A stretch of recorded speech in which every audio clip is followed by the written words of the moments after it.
ಬಸವ ಕಲ್ಯಾಣದ ಅನುಭವ ಮಂಟಪದ ಈ ಪುಣ್ಯಭೂಮಿಯಲ್ಲಿ ತಿಂಗಳ ಅನುಭವ ಮಂಟಪ 5ರ ಹಾಗೂ ಶರಣ ಗೊಲ್ಲಾಳೇಶ್ವರ ಜಯಂತ್ಯುತ್ಸವದ ಅಂಗವಾಗಿ ಹಮ್ಮಿಕೊಂಡಿರುವಂಥ ಅನುಭವಗೋಷ್ಠಿಯ ದಿವ್ಯ ಸಾನ್ನಿಧ್ಯವನ್ನು ವಹಿಸಿಕೊಂಡಿರುವಂಥ ಪರಮಪೂಜ್ಯ ನಾಡೋಜ ಡಾಕ್ಟರ್ ಬಸವಲಿಂಗ ಪಟ್ಟದ್ದೇವರ ಅಡಿದಾವರೆಗಳಿಗೆ ಭಕ್ತಿಪೂರ್ವಕವಾಗಿ ಪ್ರಣಾಮಗಳನ್ನು ಸಲ್ಲಿಸಿ, ದಿವ್ಯ ನೇತೃತ್ವವನ್ನು ವಹಿಸಿರುವಂಥ ಪೂಜ್ಯ ಶ್ರೀ ಗುರುಬಸವ ಪಟ್ಟದ್ದೇವರು ಭಾಲ್ಕಿ ಹಿರೇಮಠ ಸಂಸ್ಥಾನದ ಪೂಜ್ಯರಲ್ಲಿ ಒಡಮಟ್ಟು, ಇನ್ನೊಬ್ಬ ಶ್ರೀಗಳಾಗಿರುವಂಥ ಪೂಜ್ಯ ಶ್ರೀ ಶಿವಾನಂದ ಸ್ವಾಮಿಗಳು ಅನುಭವ ಮಂಟಪದ ಸಂಚಾಲಕರಾದ ಪೂಜ್ಯರಲ್ಲಿ ವಂದಿಸಿ,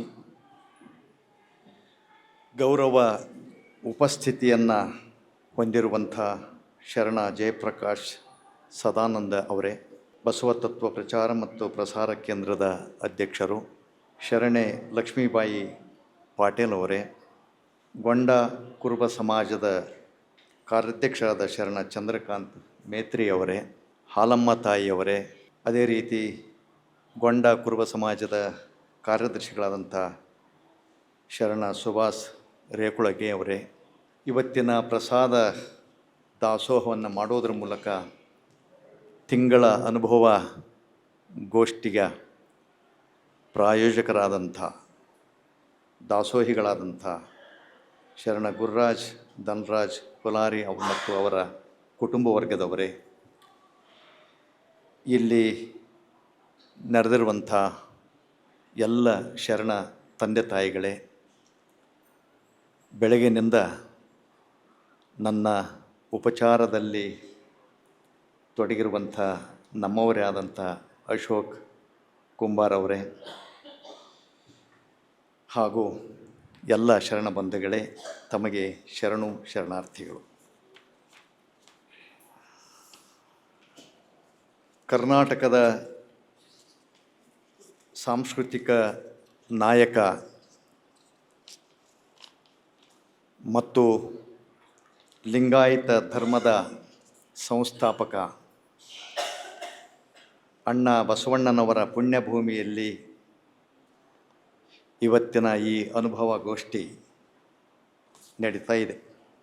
ಶಿವಶರಣರ ಕಾಯಕ ಜೀವಿಗಳ ಚಳುವಳಿಗೆ ಒಂದು ಚಾಲನೆಯನ್ನು ಕೊಟ್ಟಂಥ ಭಾಳ ಮಹತ್ವದ ನಾಡು ಬಸವ ಕಲ್ಯಾಣ.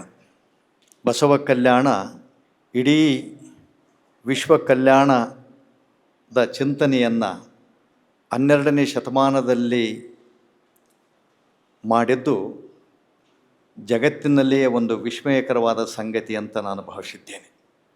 ಯಾಕಂದರೆ ಸಮಸಮಾಜದ ಕಲ್ಪನೆಯನ್ನು, ವರ್ಗಭೇದ ಇಲ್ಲದ ಸಮಾಜವನ್ನು, ವರ್ಣಭೇದ ಇಲ್ಲದ ಸಮಾಜವನ್ನು, ಲಿಂಗಭೇದ ಇಲ್ಲದ ಸಮಾಜವನ್ನು ನಿರ್ಮಿಸಬೇಕು ಅನ್ನುವಂಥ ಬಹುದೊಡ್ಡ ಉದ್ದೇಶವನ್ನು ಇಟ್ಟುಕೊಂಡು ಬಸವಣ್ಣನವರ ನೇತೃತ್ವದಲ್ಲಿ ಆ ಚಳುವಳಿ ನಡೆದಿರುವಂಥದ್ದು ಒಂದು ಐತಿಹಾಸಿಕವಾದ ಸಂಗತಿ. ಅವರ ವಿಚಾರ ಮಂಥನಗಳು ಅನುಭವ ಮಂಟಪದಲ್ಲಿ ಚರ್ಚಾಗೋಷ್ಠಿಯಾಗಿ ನಡೆದಿರುವಂಥದ್ದು ಅಷ್ಟೇ ಐತಿಹಾಸಿಕವಾದ ಸಂಗತಿ.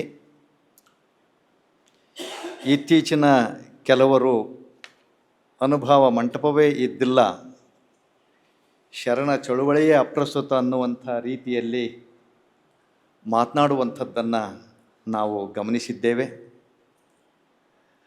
ಅಂಥ ಮಾತುಗಳಿಗೆ ಹೆಚ್ಚು ಪ್ರಚಾರವನ್ನು ಕೊಡದೆ ನಿಜವಾದ ಬಸವಾದಿ ಪ್ರಮಥರ ಆಶಯಗಳು, ಉದ್ದೇಶಗಳು ಮತ್ತು ಅವರು ಅನುಪಾಲನೆಗೆ ತರಬೇಕಾಗಿರುವಂಥ ಸಾಮಾಜಿಕ ಆಂದೋಲನದ ರೂಪರೇಷೆಗಳನ್ನು ನಮ್ಮ ನಡೆನುಡಿಯಲ್ಲಿ ಅನುಸರಿಸಿಕೊಳ್ಳುವುದರ ಮೂಲಕ ನಾವು ಶರಣರ ನಿಜದ ನೆಲೆಯನ್ನು ನಮ್ಮ ಬದುಕಿನಲ್ಲಿ ರೂಢಿಸಿಕೊಳ್ಳುವುದರ ಮೂಲಕ ಇಡೀ ವಿಶ್ವಕ್ಕೆ ಅವರ ಸಂದೇಶವನ್ನು ಸಾರುವಂಥ ಕೆಲಸವನ್ನು ಮಾಡೋದು ಹೆಚ್ಚು ಸೂಕ್ತ ಅಂತ ನಾನು ಭಾವಿಸಿದ್ದೇನೆ. ಹೀಗಾಗಿ 12ನೇ ಶತಮಾನ ಅಂದ ಕೂಡಲೇ ಒಂದು ದೃಷ್ಟಿಯಿಂದ ರೋಮಾಂಚನಕರವಾದಂಥ ಕಾಲ ಅದು. ಹರಿಹರ ಒಂದು ಕಡೆಗೆ ಹೇಳ್ತಾನೆ, ಮನುಜರ ಮೇಲೆ, ಸಾವರ ಮೇಲೆ, ಕನಿಷ್ಠರ ಮೇಲೆ ಅಕ್ಕಟ ತನ ಇಂದ್ರ ಚಂದ್ರ ದದೀಚಿ ಫಲೀಂದ್ರರ ಮೇಣ್ ಅನವರತಂ ರಚಿಸಿ ಹೊಗಳಿ ಕೆಡಬೇಡಲೋ ಮಾನವನ ಹರ್ನಿಶಂ. ಯಾಕೆ ಮನುಷ್ಯರ ಮೇಲೆ, ಸಾಯರ ಮೇಲೆ, ಕನಿಷ್ಠರ ಮೇಲೆ, ಅರಸರ ಮೇಲೆ ಕಾವ್ಯ ಬರೆದು ವೃಥಃ ನಿನ್ನ ಸಮಯವನ್ನು ವೇಸ್ಟ್ ಯಾಕೆ ಮಾಡ್ಕೊಂತಿ? ನೀನು ಬರೆಯೋದಾದರೆ ಶಿವಶರಣರ ಬಗ್ಗೆ ಕಾವ್ಯವನ್ನು ಬರೆ. ಯಾಕಂದರೆ ಈ ನಾಡಿನಲ್ಲಿ ಶಿವಶರಣರ ಇತಿಹಾಸ ಸೂರ್ಯ ಚಂದ್ರರಷ್ಟೇ ಪ್ರಖರವಾದಂಥದ್ದು. ಹಾಗಾಗಿ ಶಿವಶರಣರ ಚರಿತ್ರೆಯನ್ನು ಬರೆ, ಹಂಪಿ ವಿರೂಪಾಕ್ಷನ ಬಗ್ಗೆ ಬರೆ ಅನ್ನುವಂಥ ಮಾತನ್ನು 13ನೇ ಶತಮಾನದ ಹರಿಹರ ರಾಘವಾಂಕನಿಗೆ ಹೇಳಿದ ಅನ್ನುವಂಥ ಒಂದು ನಮ್ಮಲ್ಲಿ ಕಥೆ ಇದೆ. ಅದು ಕೇವಲ ಕಥೆ ಅಲ್ಲ, ಸತ್ಯವೂ ಕೂಡ. ಆ ಕಾರಣದಿಂದಲೇ 12ನೇ ಶತಮಾನದ ನೂರಾರು ಶಿವಶರಣರ ರಗಳೆಗಳನ್ನು ಚರಿತ್ರೆಯ ರೂಪದಲ್ಲಿ ಹಿಡಿದಿಟ್ಟಿರುವಂಥ ಏಕೈಕ ಕವಿ ನಮ್ಮ ಹರಿಹರ ಮಹಾಕವಿ ಹಂಪಿಯವನು. ಹಾಗಾಗಿ ಬಸವ ಕಲ್ಯಾಣದ ಬಸವ ಚರಿತ್ರೆಗೂ ಅಥವಾ ಬಸವ ಚಳುವಳಿಗೂ ಹಂಪಿಯ ವಿಜಯ ಕಲ್ಯಾಣದ ವಚನಕಾರರ ವಚನಗಳ ಪುನರುತ್ಥಾನಕ್ಕೂ ಒಂದು ಅವಿನಾಭಾವವಾದ ಸಂಬಂಧ ಇದೆ. ಬಹುಶಃ ಆ ಸಂಬಂಧ ನನ್ನನ್ನು ಇಲ್ಲಿಗೆ ಕರೆದುಕೊಂಡು ಬಂದಿದೆ ಅಂತ ನಾನು ಭಾವಿಸಿದ್ದೇನೆ. ಚಾಮರಸನಂಥ ಕವಿಗಳು, ರಾಘವಾಂಕನಂಥ ಕವಿಗಳು, ಹರಿಹರನಂಥ ಕವಿಗಳು, ಗುಬ್ಬಿ ಮಲ್ಲಣ್ಣಾರನಂಥ ಅನುಭಾವಿಗಳು, ಚನ್ನಬಸವ ಪುರಾಣ ಬರೆದಂಥ ವಿರೂಪಾಕ್ಷ ಪಂಡಿತನಂಥ ಅನುಭಾವಿಗಳು, ಲಕ್ಕಣ್ಣ ದಂಡೇಶನಂಥ ಒಬ್ಬ ದಂಡಾಧಿಕಾರಿ, ಇಂಥ ಎಲ್ಲ ಜನವರ್ಗ ಶಿವಶರಣರ ಚರಿತ್ರೆಯನ್ನು ಮತ್ತೆ ದಾಖಲಿಸುವಂಥ ಕೆಲಸವನ್ನು ಮಾಡಿದರು. ಇಷ್ಟೆಲ್ಲ ದಾಖಲೆಗಳಿದ್ದಾಗಿಯೂ ಕೂಡ ಶರಣ ಚಳುವಳಿ ಈ ನಾಡಿನಲ್ಲಿ ಸಾಮಾಜಿಕ ಚಿಂತನೆಯ ಮೂಲಕ ಹಾಗೇ ಇಲ್ಲ ಅನ್ನುವಂಥದ್ದು, ಅನುಭವ ಮಂಟಪ ಇರಲಿಕ್ಕೆ ಯಾವುದೂ ಒಂದು ಆಧಾರಗಳಿಲ್ಲ ಅನ್ನುವಂಥದ್ದು, ಅದು ಎಷ್ಟರ ಮಟ್ಟಿಗೆ ನಿಜ ಅನ್ನುವಂಥದ್ದನ್ನು ಪರಾಮರ್ಶಿಸಬೇಕು. ಹಾಗಾಗಿ ಅಂಥ ಮಾತುಗಳಿಗೆ ಹೆಚ್ಚು ಪ್ರಚಾರ ಕೊಡುವಂಥ ಅಗತ್ಯ ಇಲ್ಲ, ಉಪೇಕ್ಷೆ ಮಾಡೋದೇ ಸರಿಯಾದ ಕ್ರಮ ಅಂತ ನಾನು ಭಾವಿಸಿದ್ದೇನೆ. ಯಾಕಂದರೆ ಶರಣರು ಯಾರ ಹೊಗಳಿಕೆ ತೆಗಳಿಕೆಗೆ ಬದುಕಿದವರಲ್ಲ. ಶರಣರ ನಡೆ ಅವರ ಜೀವನ ಸಂಸ್ಕೃತಿ, ಶರಣರ ನುಡಿ ಅವರ ವಚನ ಸಂಸ್ಕೃತಿ. ನಡೆ ನುಡಿ ಒಂದಾದದ್ದು, ಅಂದರೆ ನಾವು ನುಡಿದಂತೆ ನಡಿಬೇಕು ಅನ್ನುವಂಥ ಉದ್ದೇಶವನ್ನು ಇಟ್ಟುಕೊಂಡು ಇಡೀ ತಮ್ಮ ಬದುಕನ್ನು ಬದುಕಿದಂಥವರು 12ನೇ ಶತಮಾನದ ಶಿವಶರಣರು. ಅಂಥ ಶರಣ ಸಂಕುಲದಲ್ಲಿ ಅನೇಕ ಶಿವಶರಣರು ಬಂದಿದ್ದಾರೆ. ನಮ್ಮ ಪರಮ ಪೂಜ್ಯರಾದ ಬಾಲ್ಕಿಯ ಪೂಜ್ಯರು ಒಂದು ಪ್ರಸಾರಾಂಗವನ್ನು, ಲಿಂಗಾಯತ ವಿಶ್ವವಿದ್ಯಾಲಯ ಅನ್ನುವಂಥ ಪ್ರಸಾರಾಂಗವನ್ನು ಪ್ರಾರಂಭಿಸಿ ಇಂಥ ಅನೇಕ ಶರಣರ ಪ್ರಚಾರೋಪನ್ಯಾಸ ಮಾಲೆಯ ಸಣ್ಣ ಸಣ್ಣ ಹೊತ್ತಿಗೆಗಳನ್ನು ಪ್ರಕಟಿಸುವುದರ ಮೂಲಕ ಶರಣ ಸಾಹಿತ್ಯದ ಒಂದು ದಾಸೋಹವನ್ನು, ಮಹಾಮಣಿಯವನ್ನು ಅವರು ಆಗು ಮಾಡಿದ್ದಾರೆ. ಹಾಗಾಗಿ ಆ ಪೂಜ್ಯರಿಗೆ ಆರಂಭದಲ್ಲಿ ನಾನು ಭಕ್ತಿಪೂರ್ವಕವಾದ ಪ್ರಣಾಮಗಳನ್ನು ಸಲ್ಲಿಸುತ್ತೇನೆ. ಈಗ ಶಿವಶರಣ ವೀರ ಗೊಲ್ಲಾಳೇಶ್ವರ ಜಯಂತ್ಯೋತ್ಸವದ ಅಂಗವಾಗಿ ಈ ಕಾರ್ಯಕ್ರಮ ಅಂತ ಹೇಳಿ ನನಗೆ ಅತ್ಯಂತ ಆತ್ಮೀಯರು, ಗುರು ಸಮಾನರೂ ಆಗಿರುವಂಥ ನಮ್ಮ ಡಾಕ್ಟರ್ ಆಳ್ವಾರ್ ಸಾರ್ ಅವರು ಒಂದು 2 ತಿಂಗಳ ಮುಂಚಿತವಾಗಿಯೇ ಈ ಉಪನ್ಯಾಸಕ್ಕೆ ನನಗೆ ಹೇಳಿದರು. ಆದರೆ ಈಗಾಗಲೇ ಈ ಕುರಿತು ನಮ್ಮ ಡಾಕ್ಟರ್ ಶಕುಂತಲಾ ದುರ್ಗಿಯವರು ಒಂದು ಸಣ್ಣ ಕೃತಿಯನ್ನು ರಚಿಸಿದ್ದಾರೆ. ಇರಲಿ, ಅದು ಏನೇ ಇದ್ದರೂ ಕೂಡ ಸಾಮಾನ್ಯವಾಗಿ ಅನೇಕ ವೀರಶೈವ ಕವಿಗಳು ಅಥವಾ ಲಿಂಗಾಯತ ಕವಿಗಳು ನಮ್ಮ ಈ ವೀರ ಗೊಲ್ಲಾಳೇಶ್ವರನ ಅಂದರೆ ಅನೇಕ ಬೇರೆ ಬೇರೆ ಶರಣರನ್ನು ಸ್ತುತಿಸಿದಂತೆ ವೀರ ಗೊಲ್ಲಾಳೇಶ್ವರನನ್ನು ಕೂಡ ಪ್ರಾಸಂಗಿಕವಾಗಿ ಸ್ತುತಿಸಿರುವಂಥದ್ದು ನಮಗೆ ಗೊತ್ತಿದೆ. ಆದರೆ ಅಪರೂಪ ಅನ್ನುವಂತೆ ಇಲ್ಲಿ ಗೊಲ್ಲಾಳಯ್ಯನ ಪುರಾಣ ಅನ್ನುವಂಥದ್ದು ಒಂದು ಕೃತಿ ನಮಗೆ ಈಗ ಲಭ್ಯವಾಗಿದೆ. ಭಾಳ ಹಿಂದೆಯೇ ಇದು ಪ್ರಕಟವಾಗಿರುವಂಥದ್ದು, ಭಾಳ ಹಿಂದೆ 1972ರಲ್ಲಿ ಇದು ಪ್ರಕಟವಾದಂಥ ಕೃತಿ. ಇದ್ರ ಬಗ್ಗೆ ನಾನು ಆಮೇಲೆ ಮಾತಾಡ್ತೇನೆ. ಅಂದರೆ ವೀರ ಗೊಲ್ಲಾಳಯ್ಯ ಎಷ್ಟು ಪ್ರಮುಖ ಅನ್ನಲಿಕ್ಕೆ ಇಷ್ಟು ಮಾತುಗಳನ್ನು ಹೇಳಿದೆ ನಾನು. ಅಂದರೆ ಆತನ ಬಗ್ಗೆ ಒಂದು ಪುರಾಣ ರಚನೆ ಆಗೈತಿ ಅನ್ನೋದೇ ಒಂದು ನಮಗೆಲ್ಲ ಆಶ್ಚರ್ಯವನ್ನು ಉಂಟು ಮಾಡುವಂಥ ಸಂಗತಿ. ಅಂದರೆ ಬಸವಣ್ಣನವರ ಸಮಕಾಲೀನರಾದಂಥ ಶರಣ ಗೊಲ್ಲಾಳೇಶ್ವರನ ಕಾಲವನ್ನು ಈಗಾಗಲೇ ನಾವೆಲ್ಲ ವಿದ್ವಾಂಸರು 1160 ಅಂತ ಹೇಳಿ ಅದನ್ನು ನಿಗದಿ ಮಾಡಿದ್ದೇವೆ. ಅಂದರೆ ಬಸವಣ್ಣನವರ ಸಮಕಾಲೀನ ಇದ್ದ ಇವರು ಪಶುಪಾಲನಾ ಸಂಸ್ಕೃತಿಯಿಂದ ಬಂದಂಥ ಒಬ್ಬ ಶರಣ. ಕುರಿಗಳನ್ನು, ದನಗಳನ್ನು, ಅಂದರೆ ನಮ್ಮಲ್ಲಿ 3 ಸಂಸ್ಕೃತಿಗಳಿವೆ. ಬೇಟೆಯಾಡುವ ಸಂಸ್ಕೃತಿ ಮೊದಲು ಇತ್ತು, ಪಶುಪಾಲನಾ ಸಂಸ್ಕೃತಿ ನಂತರದಲ್ಲಿ ಬಂತು, ಇದು ಆದ ಮೇಲೆ ಕೃಷಿ ಸಂಸ್ಕೃತಿ ಬಂತು. ಕೃಷಿ ಸಂಸ್ಕೃತಿ ಬಂದಾಗ ಮನುಷ್ಯ ಒಂದು ಕಡೆಗೆ ನೆಲೆ ನಿಂತು ತನ್ನ ಭೂಮಿಯ ಉಳುವೆ ಮಾಡುವುದರ ಮೂಲಕ ಆತ ತನ್ನ ಬದುಕನ್ನು ರೂಪಿಸಿಕೊಂಡ. ಇಂಥ ಸಂಸ್ಕೃತಿಯಲ್ಲಿ ಪಶುಪಾಲನಾ ಸಂಸ್ಕೃತಿಗೆ ಸೇರಿದ, ಹಾಲು ಮತಕ್ಕೆ ಸೇರಿದ ಒಬ್ಬ ಶರಣ ವೀರ ಗೊಲ್ಲಾಳೇಶ್ವರ. ಇದನ್ನು ಕುರಿತು ಬೇಕಾದಷ್ಟು ಈಗ ಆಧುನಿಕವಾಗಿ ಅಧ್ಯಯನಗಳಾಗ್ಯಾವೆ. ಅದರ ಬಗ್ಗೆ ನಾನು ಹೆಚ್ಚು ಚರ್ಚೆ ಮಾಡೋದಲ್ಲ. ನಮ್ಮಲ್ಲೇ ನಮ್ಮ ವಿಶ್ವವಿದ್ಯಾಲಯದಲ್ಲಿ ಹಾಲುಮತ ಅಧ್ಯಯನ ಪೀಠ ಇದೆ. ಆ ಹಾಲುಮತ ಅಧ್ಯಯನ ಪೀಠದಲ್ಲಿ ಅನೇಕ ಹಾಲುಮತದ ಸಾಂಸ್ಕೃತಿಕ ನಾಯಕರನ್ನು ಕುರಿತು ಚರ್ಚೆ ಮಾಡಬೇಕಾದ್ರೆ ಗೊಲ್ಲಾಳೇಶ್ವರನ ಕುರಿತು ನಮ್ಮಲ್ಲಿ ಅಧ್ಯಯನಗಳಾಗಿವೆ. ನಾನು ಅಂತಾರಾಷ್ಟ್ರೀಯ ವಚನ ಅಧ್ಯಯನ ಕೇಂದ್ರದ ಮೊದಲ ಮುಖ್ಯಸ್ಥನಾಗಿ ಹೋದಾಗ ಅಲ್ಲಿ ಜಾಮದಾರ್ ಸಾಹೇಬರು ಈ ಡೆವಲಪ್ಮೆಂಟ್ ಬೋರ್ಡ್ ಸ್ಪೆಷಲ್ ಆಫೀಸರ್ ಆಗಿದ್ದರು. ಆಗ ನಮ್ಮ ಅಧ್ಯಯನ ಕೇಂದ್ರದಿಂದ ಬಿರಾದಾರ್ ಅನ್ನುವಂಥ ಒಬ್ಬ ಬಿಜಾಪುರದವರಿಗೆ ಈ ವಿಷಯ ಕೊಟ್ಟು ಒಂದು PhD ಮಾಡಿಸಿದ್ವಿ ನಾವು. ಅದಕ್ಕೆ ಎಂಥ ಗೈಡ್ ಆಗಿದ್ದರು ಅಂದರೆ ಇಂಗ್ಲೀಷ್ ಪ್ರಾಧ್ಯಾಪಕರಾಗಿರುವಂಥ ಗಣಪತಪ್ಪ ಸಜ್ಜನ್ ಅನ್ನುವಂಥ ಒಬ್ಬ ಬಿಜಾಪುರದ ಇಂಗ್ಲೀಷ್ ಪ್ರಾಧ್ಯಾಪಕರು ಅದಕ್ಕೆ ಮಾರ್ಗದರ್ಶಕರಾಗಿದ್ದರು. ಹಾಗಾಗಿ ಒಂದು PhD ಅಧ್ಯಯನವೂ ಕೂಡ ಗೋಲ್ಗೇರಿ ಗೊಲ್ಲಾಳೇಶ್ವರ ಒಂದು ಸಾಂಸ್ಕೃತಿಕ ಅಧ್ಯಯನ ಅಂತ ಆಗಿರುವಂಥದ್ದು ಈ ನಿಮ್ಮ ಶರಣರ ಗಮನಕ್ಕೆ ತರಲಿಕ್ಕೆ ಬಯಸ್ತಾ ಇದ್ದೇನೆ. ಅಂದರೆ ಕೇವಲ ಬೆರಳೆಣಿಕೆಯ ಬಸವಣ್ಣ, ಪ್ರಭುದೇವ, ಸಿದ್ದರಾಮ, ಅಕ್ಕಮಹಾದೇವಿ ಇಂಥವರೇ ಮುಖ್ಯ ಅಲ್ಲ.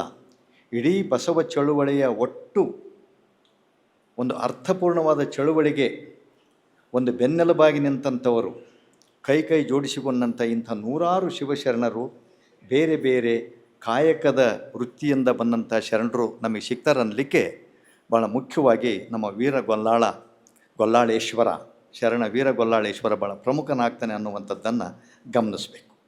ಹಾಗಾಗಿ ಈ ದನ ಕಾಯುವ, ಕುರಿ ಕಾಯುವ ವೃತ್ತಿಯಿಂದ ಗೊಲ್ಲಾಳನೆಂಬ ಅನ್ವರ್ಥಕ ನಾಮ ಬಂದಿದೆ ಅಂತಲೂ ಕೂಡ ವಿದ್ವಾಂಸರು ಅಭಿಪ್ರಾಯ ಪಡ್ತಾರೆ.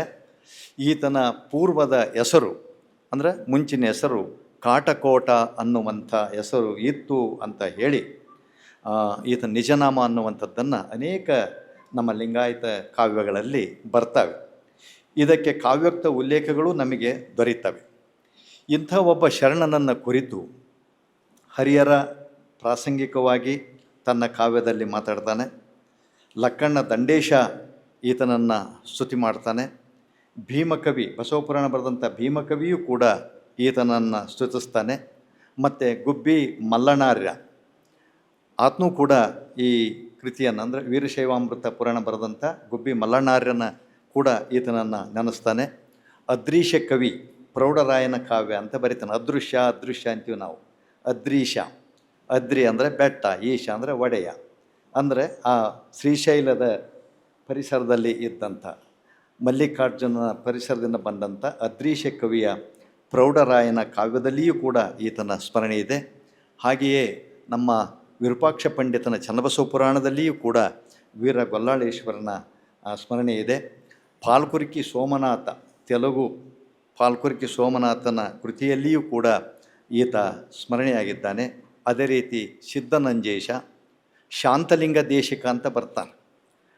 ಆತ ಭೈರವೇಶ್ವರ ಕಾವ್ಯದ ಕಥಾಮಣಿ ಸೂತ್ರ ರತ್ನಾಕರ ಅಂತೇಳಿ ಶರಣರ ಕಥೆಗಳನ್ನು ಗದ್ಯದಲ್ಲಿ ಬರೀತಾರೆ. ಭಾಳ ಅದ್ಭುತವಾಗಿರುವಂಥ ಒಂದು ಕೃತಿ ಅದು, ಶಾಂತಲಿಂಗ ದೇಶಿಕಂತ. ಶರಣರಿಗೆ ಈ ಕುರಿ ಹಿಕ್ಕಿ ಲಿಂಗ ಆತ ಲೀನವಾಗುವುದು, ಕುರಿ ಹಿಕ್ಕಿಯಲ್ಲಿಯೇ ಶಿವನನ್ನು ಸಾಕ್ಷಾತ್ಕರಿಸಿಕೊಳ್ಳುವಂಥ 2 ಕಥೆಗಳು ಆ ಭೈರವೇಶ್ವರ ಕಾವ್ಯದ ಕಥಾಮಣಿ ಸೂತ್ರ ರತ್ನಾಕರದಲ್ಲಿ ಉಲ್ಲೇಖ ಆಗ್ಯವೆ. ಒಬ್ಬ ಶರಣನ 2 ಕಥೆಗಳು. ಹಾಗಾಗಿ ಈತ ಒಬ್ಬ ಪ್ರಮುಖ ವಚನಕಾರ ಮತ್ತು ಪ್ರಮುಖ ಶರಣ ಅನ್ನುವಂಥದ್ದನ್ನು ನಾವು ಇಲ್ಲಿ ಪರಿಭಾವಿಸಬೇಕು ಅನ್ನೋ ಕಾರಣಕ್ಕಾಗಿಯೇ ಇಷ್ಟು ಮಾತುಗಳನ್ನು ನಾನಿಲ್ಲಿ ಹೇಳಲಿಕ್ಕೆ ಪ್ರಯತ್ನ ಪಟ್ಟೆ. ಈತನನ್ನು ಕುರಿತು ಈ 9 ಸಂಧಿ 759 ಷಟ್ಪದಿಯಿಂದ ಕೂಡಿದ ಒಂದು ಕಾವ್ಯ ಕಂದದಲ್ಲಿ ಇದೆ, ಚಂಪು ಇದೆ, ಷಟ್ಪದಿ ಇದೆ, ಮಿಶ್ರ ಪ್ರಕಾರದಲ್ಲಿ ಬರೆದಂಥ ಒಂದು ಕಾವ್ಯ ಈಗಾಗಲೇ 1972ರಲ್ಲಿ ಪ್ರಕಟವಾಗಿದೆ. ಗೊಲ್ಲಾಳಯ್ಯನ ಪುರಾಣ ಅಂತ ಹೇಳಿ. ಕರ್ತೃ ಯಾರೆಂಬುದು ಗೊತ್ತಿಲ್ಲ ಅಂತಂದು ಹೇಳಿ ಈ ಸಂಪಾದಕರು ಹೇಳ್ತಾರೆ. ಯಾಕಂದರೆ ಅವಾಗ ಅವ್ರಿಗೆ ಗೊತ್ತಾಗಿಲ್ಲ. ಇತ್ತೀಚೆಗೆ ಆಧಾರಗಳು ಸಿಕ್ಕಾಗ ಆ ಕಾವ್ಯದ ಆಂತರಿಕವಾದ ಪದ್ಯಗಳನ್ನು ನಾವು ಓದಿದಾಗ ಆ ಪದ್ಯದಲ್ಲಿಯೇ ಕವಿ ತನ್ನ ಹೆಸರನ್ನು ಹೇಳ್ಕೊಂಡಿರುವಂಥದ್ದು ಗೊತ್ತಾಗ್ತದೆ. ಹಾಗಾಗಿ ಅಲ್ಲಿ ಆತ ಹೇಳೋದು ಏನು ಅಂತಂದರೆ, ಗುರು ವಿರೂಪಾಕ್ಷನ ಸ್ಮರಣೆ ಮಿಗಿಲು. ಗುರು ವಿರೂಪಾಕ್ಷನ ಸ್ಮರಣೆ ಮಿಗಿಲು. ನನಗೆ ಖಂಡಿತವಾಗಿ ಅನ್ನಿಸ್ತದೆ ಈ ಕವಿ ಹಂಪಿ ಪರಿಸರದವನು ಅಂತೇಳಿ. ಯಾಕಂದರೆ ಅಲ್ಲಿ ವಿರೂಪಾಕ್ಷನನ್ನು ನೆನೆಸ್ತಾನೆ. ಗುರು ವಿರೂಪಾಕ್ಷನ ಸ್ಮರಣೆ ಮಿಗಿಲು ಹರೀಶ್ವರ ನಾಲಗತಿ ಸಂಭ್ರಮದಿ ಅನ್ನುವಂಥ ಒಂದು ಸಂಧಿ 1 ಮತ್ತು ಪದ್ಯ 36ರಲ್ಲಿ ಸ್ಮರಿಸೋದರಿಂದ. ಇನ್ನೊಂದು ಪದ್ಯ ಇದೆ, ಎಷ್ಟು ಸ್ಪಷ್ಟವಾಗಿದೆ ನೋಡಿ. ವಿರೂಪಾಕ್ಷ ಲಿಂಗ ನೊಲಮೆಯ, ವಿರೂಪಾಕ್ಷನ ಲಿಂಗದ ಒಲಮೆಯಿಂದ ವರಕವಿ ಹರಿದೇವ ನೊರೆದ ಬರೆದ, ಆತ ಸೃಷ್ಟಿಸಿದ, ರಚಿಸಿದ ವರಕವಿ ಹರಿದೇವ ನೊರೆದ ಗೊಲ್ಲಾಳಯ್ಯನ ಚರಿತೆಯನ್ನು ಹರಿದೇವ ಅನ್ನುವಂಥವನು ನಾನು ವಿರೂಪಾಕ್ಷಲಿಂಗದ ಒಲಮೆಯಿಂದ, ವಿರೂಪಾಕ್ಷನ ಕೃಪಾಶೀರ್ವಾದದಿಂದ ನಾನು ರಚಿಸಿದ್ದೇನೆ ಅಂತ ಹೇಳ್ತಾನೆ. ಚರಿತವ ದೆಸೆಯಿಂ ಗೋಲ್ಗೇರಿ ಪುರಾವಾಸ. ಇದು ಯಾರು ಅಂದರೆ ಗೋಲ್ಗೆರಿಯ ಪುರವಾಸ ಲಿಂಗಲೀಲಿಯ ಪ್ರಥಮ ಸ್ಥಳಂ. 1ನೇ ಸ್ಥಳದಲ್ಲಿ 1ನೇ ಸಂಧಿಯಲ್ಲಿ ಈ ರೀತಿ ಹೇಳ್ತಾನೆ. ಅಂದರೆ ಗೋಲ್ಗೇರಿಯ ಶರಣ ವೀರ ಗೊಲ್ಲಾಳನನ್ನು ಕುರಿತು ಹಂಪಿ ವಿರೂಪಾಕ್ಷನ ಒಲಮೆಯಿಂದ ನಾನು ಈ ಹರಿದೇವ ಅನ್ನುವಂಥವನು ಈ ಗೊಲ್ಲಾಳೇಶ್ವರ ಪುರಾಣವನ್ನು ಬರೆದಿದ್ದೇನೆ ಅಂತ ಹೇಳ್ತಾನೆ. ಅಂದರೆ ಕವಿ ಯಾರು ಅನ್ನೋದು ಈಗ ನಮಗೆ ಗೊತ್ತಾದ. ಹರಿದೇವ ಅನ್ನುವಂಥವನು ಈ ಕೃತಿಯ ಕರ್ತೃ ಅನ್ನುವಂಥದ್ದು ಈ ಕಾವ್ಯದ ಆ ಪದ್ಯಗಳ ಆಂತರ್ಯದ ಆಧಾರಗಳಿಂದ ನಾವು ನಿರ್ಣಯಿಸಲಿಕ್ಕೆ ಸಾಧ್ಯತೆ ಇದೆ. ಇನ್ನೊಂದು ಅಂಥದ್ದೇ ಒಂದು ಪದ್ಯ ಇದೆ, ವಿರಚಿಸಿ ಪೇಳೆ. ನಾನು ರಚಿಸಿ ಹೇಳ್ತೀನಿ. ಹರಿದೇವನಾಗಳೆ ಪರಿತೋಷಮೆದಿ ಪೇಳಿದನು, ವಿರೂಪಾಕ್ಷ ಕೃಪೆಯಿಂದ ನೊರೆದನು ಪ್ರಮಥರ ವರನಾಮಗಳ ಬಲ್ಲಂತೆ. ಈ ಬಸವಾದಿ ಪ್ರಮಥರ ವರನಾಮಗಳನ್ನು, ಬಸವಾದಿ ಪ್ರಮಥರ ಶರಣರ ಸ್ತುತಿಯನ್ನು ನಾನು ಹರಿದೇವನಾಗಳೆ ನಾನು ಈಗಲಿ ಸ್ತುತಿಸ್ತೀನಿ ಅನ್ನುವಂಥ ಮಾತನ್ನು ಹೇಳ್ತಾರೆ. ಹೀಗೆ ಈ ಪುರಾಣದ ಕರ್ತೃ ಹರಿದೇವ ಅನ್ನುವಂಥ, ಅಂದರೆ ಗೊಲ್ಲಾಳಯ್ಯನ ಪುರಾಣದ ಕರ್ತೃ ಹರಿದೇವ ಅನ್ನುವಂಥದ್ದು ನಮಗೆ ತಿಳಿದು ಬರ್ತದೆ. ಆದರೆ ರಗಳೆ ಕವಿ ಹರಿಹರ ಅಲ್ಲ, ನೂರಾರು ಶಿವರ್ಷನ್ ರಗಳೆಯನ್ನು ಬರೆದಂಥ ಹರಿಹರ ಅಲ್ಲ, ಈತ ಹರಿದೇವ ಬೇರೆ.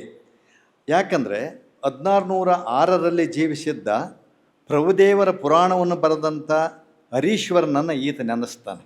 1606ರಲ್ಲಿ ಬದುಕಿದಂಥ ಹರೀಶ್ವರ ನಾಗಲತಿ, ಹರೀಶ್ವರನ ಒಲಮೆ ಅಂತಾನೆ. ಹರೀಶ್ವರನನ್ನು ಪ್ರಭುದೇವರ ಪುರಾಣ ಬರೆದಂಥ ಹರೀಶ್ವರನ ನೆನೆಸೋದ್ರಿಂದ ಈತ ಹರಿದೇವ ಅನ್ನುವಂಥವನು 1606ರಿಂದ ಈಚಿನವನು ಅಂತ ಹೇಳಿ ಸದ್ಯಕ್ಕೆ ನಾವು ನಿರ್ಣಯಿಸ್ಬೋದು ಅನ್ನುವಂಥದ್ದನ್ನು ತಮ್ಮ ಗಮನಕ್ಕೆ ತರಬಯಸ್ತೇನೆ.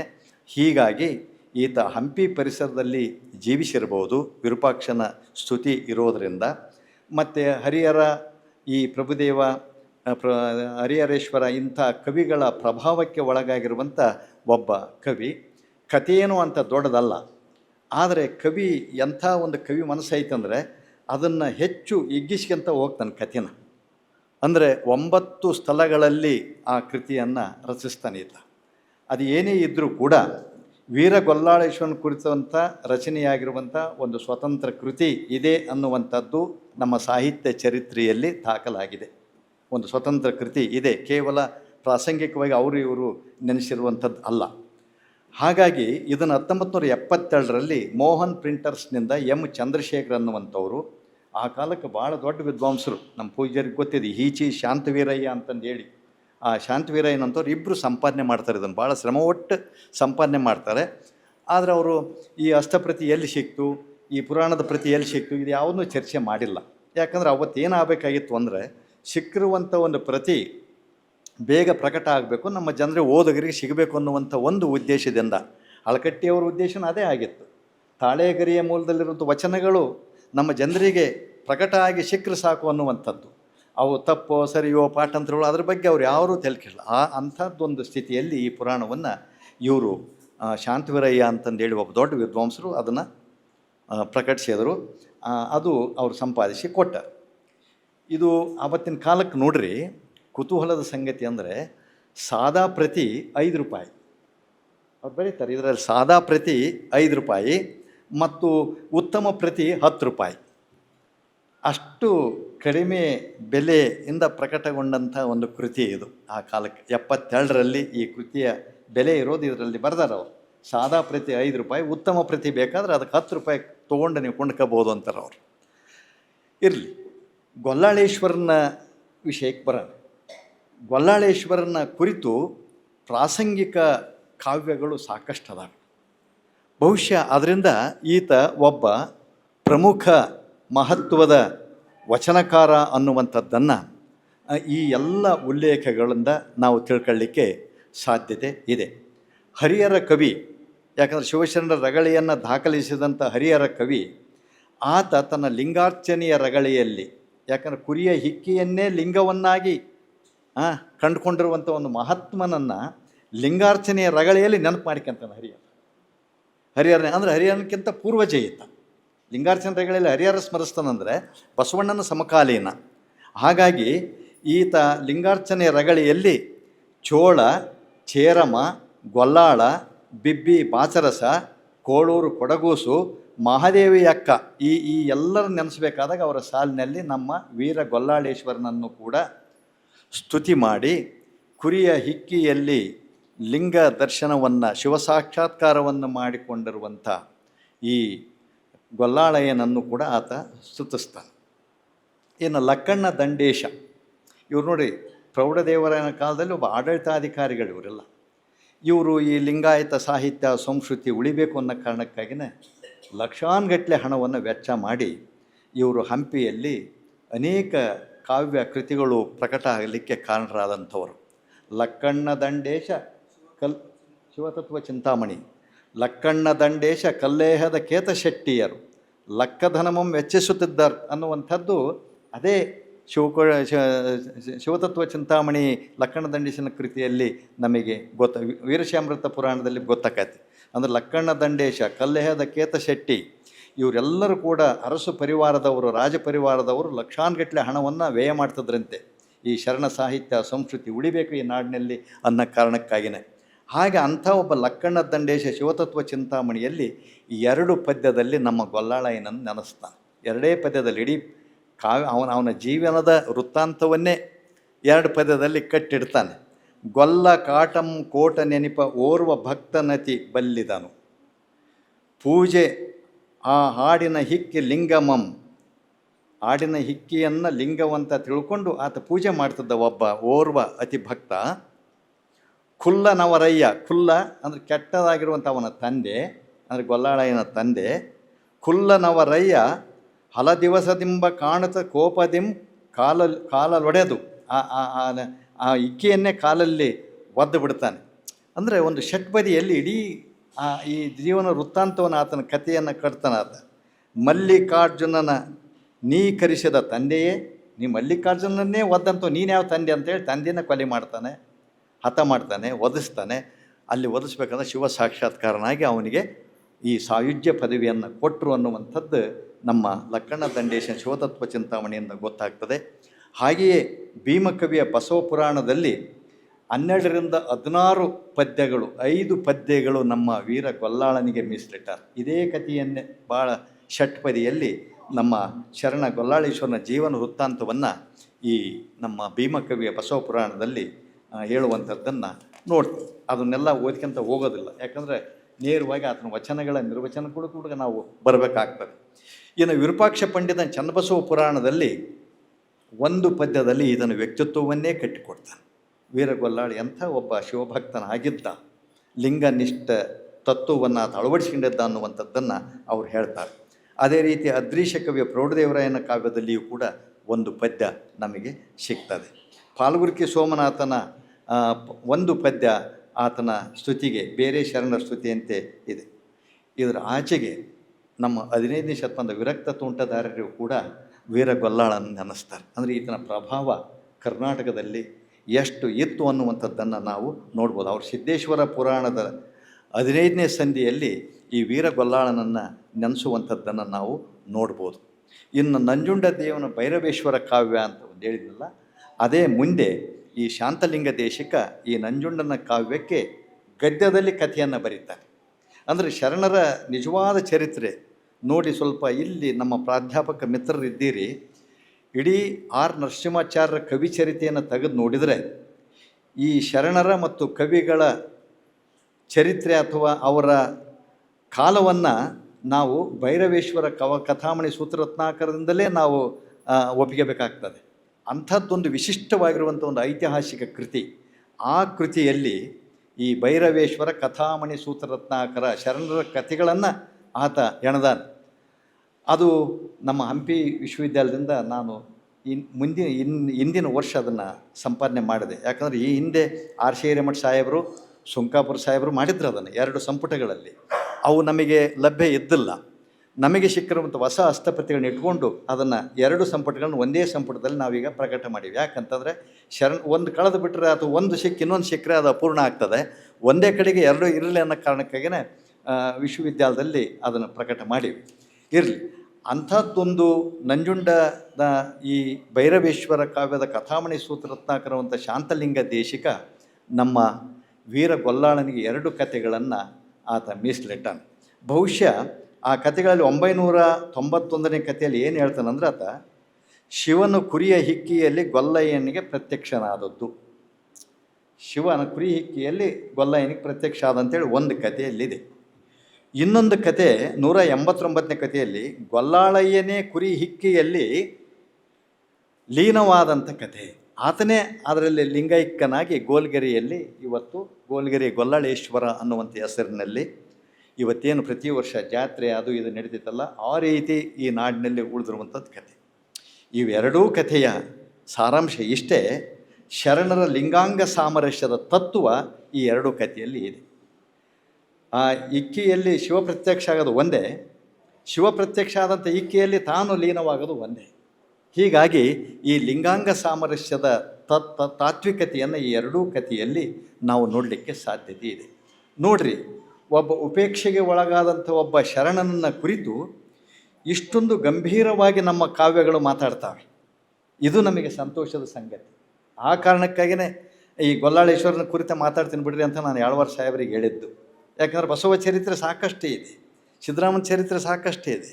ಆದರೆ ಉಪೇಕ್ಷೆಗೆ ಒಳಗಾಗಿರುವಂಥ, ನಾವು ಗಮನಿಸದೇ ಇರುವಂಥ ಒಬ್ಬ ಶಿವಶರಣರ ಬಗ್ಗೆ ಇಷ್ಟೊಂದು ನಮ್ಮ ಕನ್ನಡ ಕಾವ್ಯಗಳ ಗಟ್ಟಿಯಾಗಿ ಅವು ಉಲ್ಲೇಖ ಮಾಡ್ತವೆ, ಮಾತಾಡ್ತವೆ ಅಂತಂದರೆ ಇವ್ರಿಗೆ ಎಂಥ ಒಂದು ಪ್ರಖರವಾಗಿರುವಂಥ ಶಕ್ತಿ, ಆ ಲಿಂಗ ನಿಷ್ಠೆ, ಕಾಯಕ ತತ್ವ, ದಾಸೋಹದ ಮಹತ್ವ, ಒಂದು ಸಾಮಾಜಿಕ ಅವಿನಾಭಾವವಾದಂಥ ಒಂದು ವ್ಯಕ್ತಿತ್ವ ಇವ್ರದ್ದಿದೆ ಅನ್ನುವಂಥದ್ದನ್ನು ನಾವು ನೋಡಲಿಕ್ಕೆ ಸಾಧ್ಯತೆ ಇದೆ.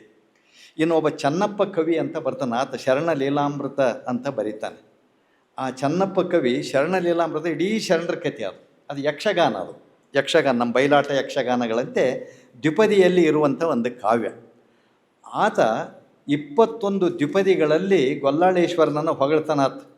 21 ದ್ವಿಪದಿಗಳಲ್ಲಿ 2 ಸಾಲಿನ ಪದ್ಯದಲ್ಲಿ 21 ದ್ವಿಪದಿಗಳಲ್ಲಿ ಗೊಲ್ಲಾಳೇಶ್ವರನನ್ನು ಹೊಗಳ್ತಾನೆ.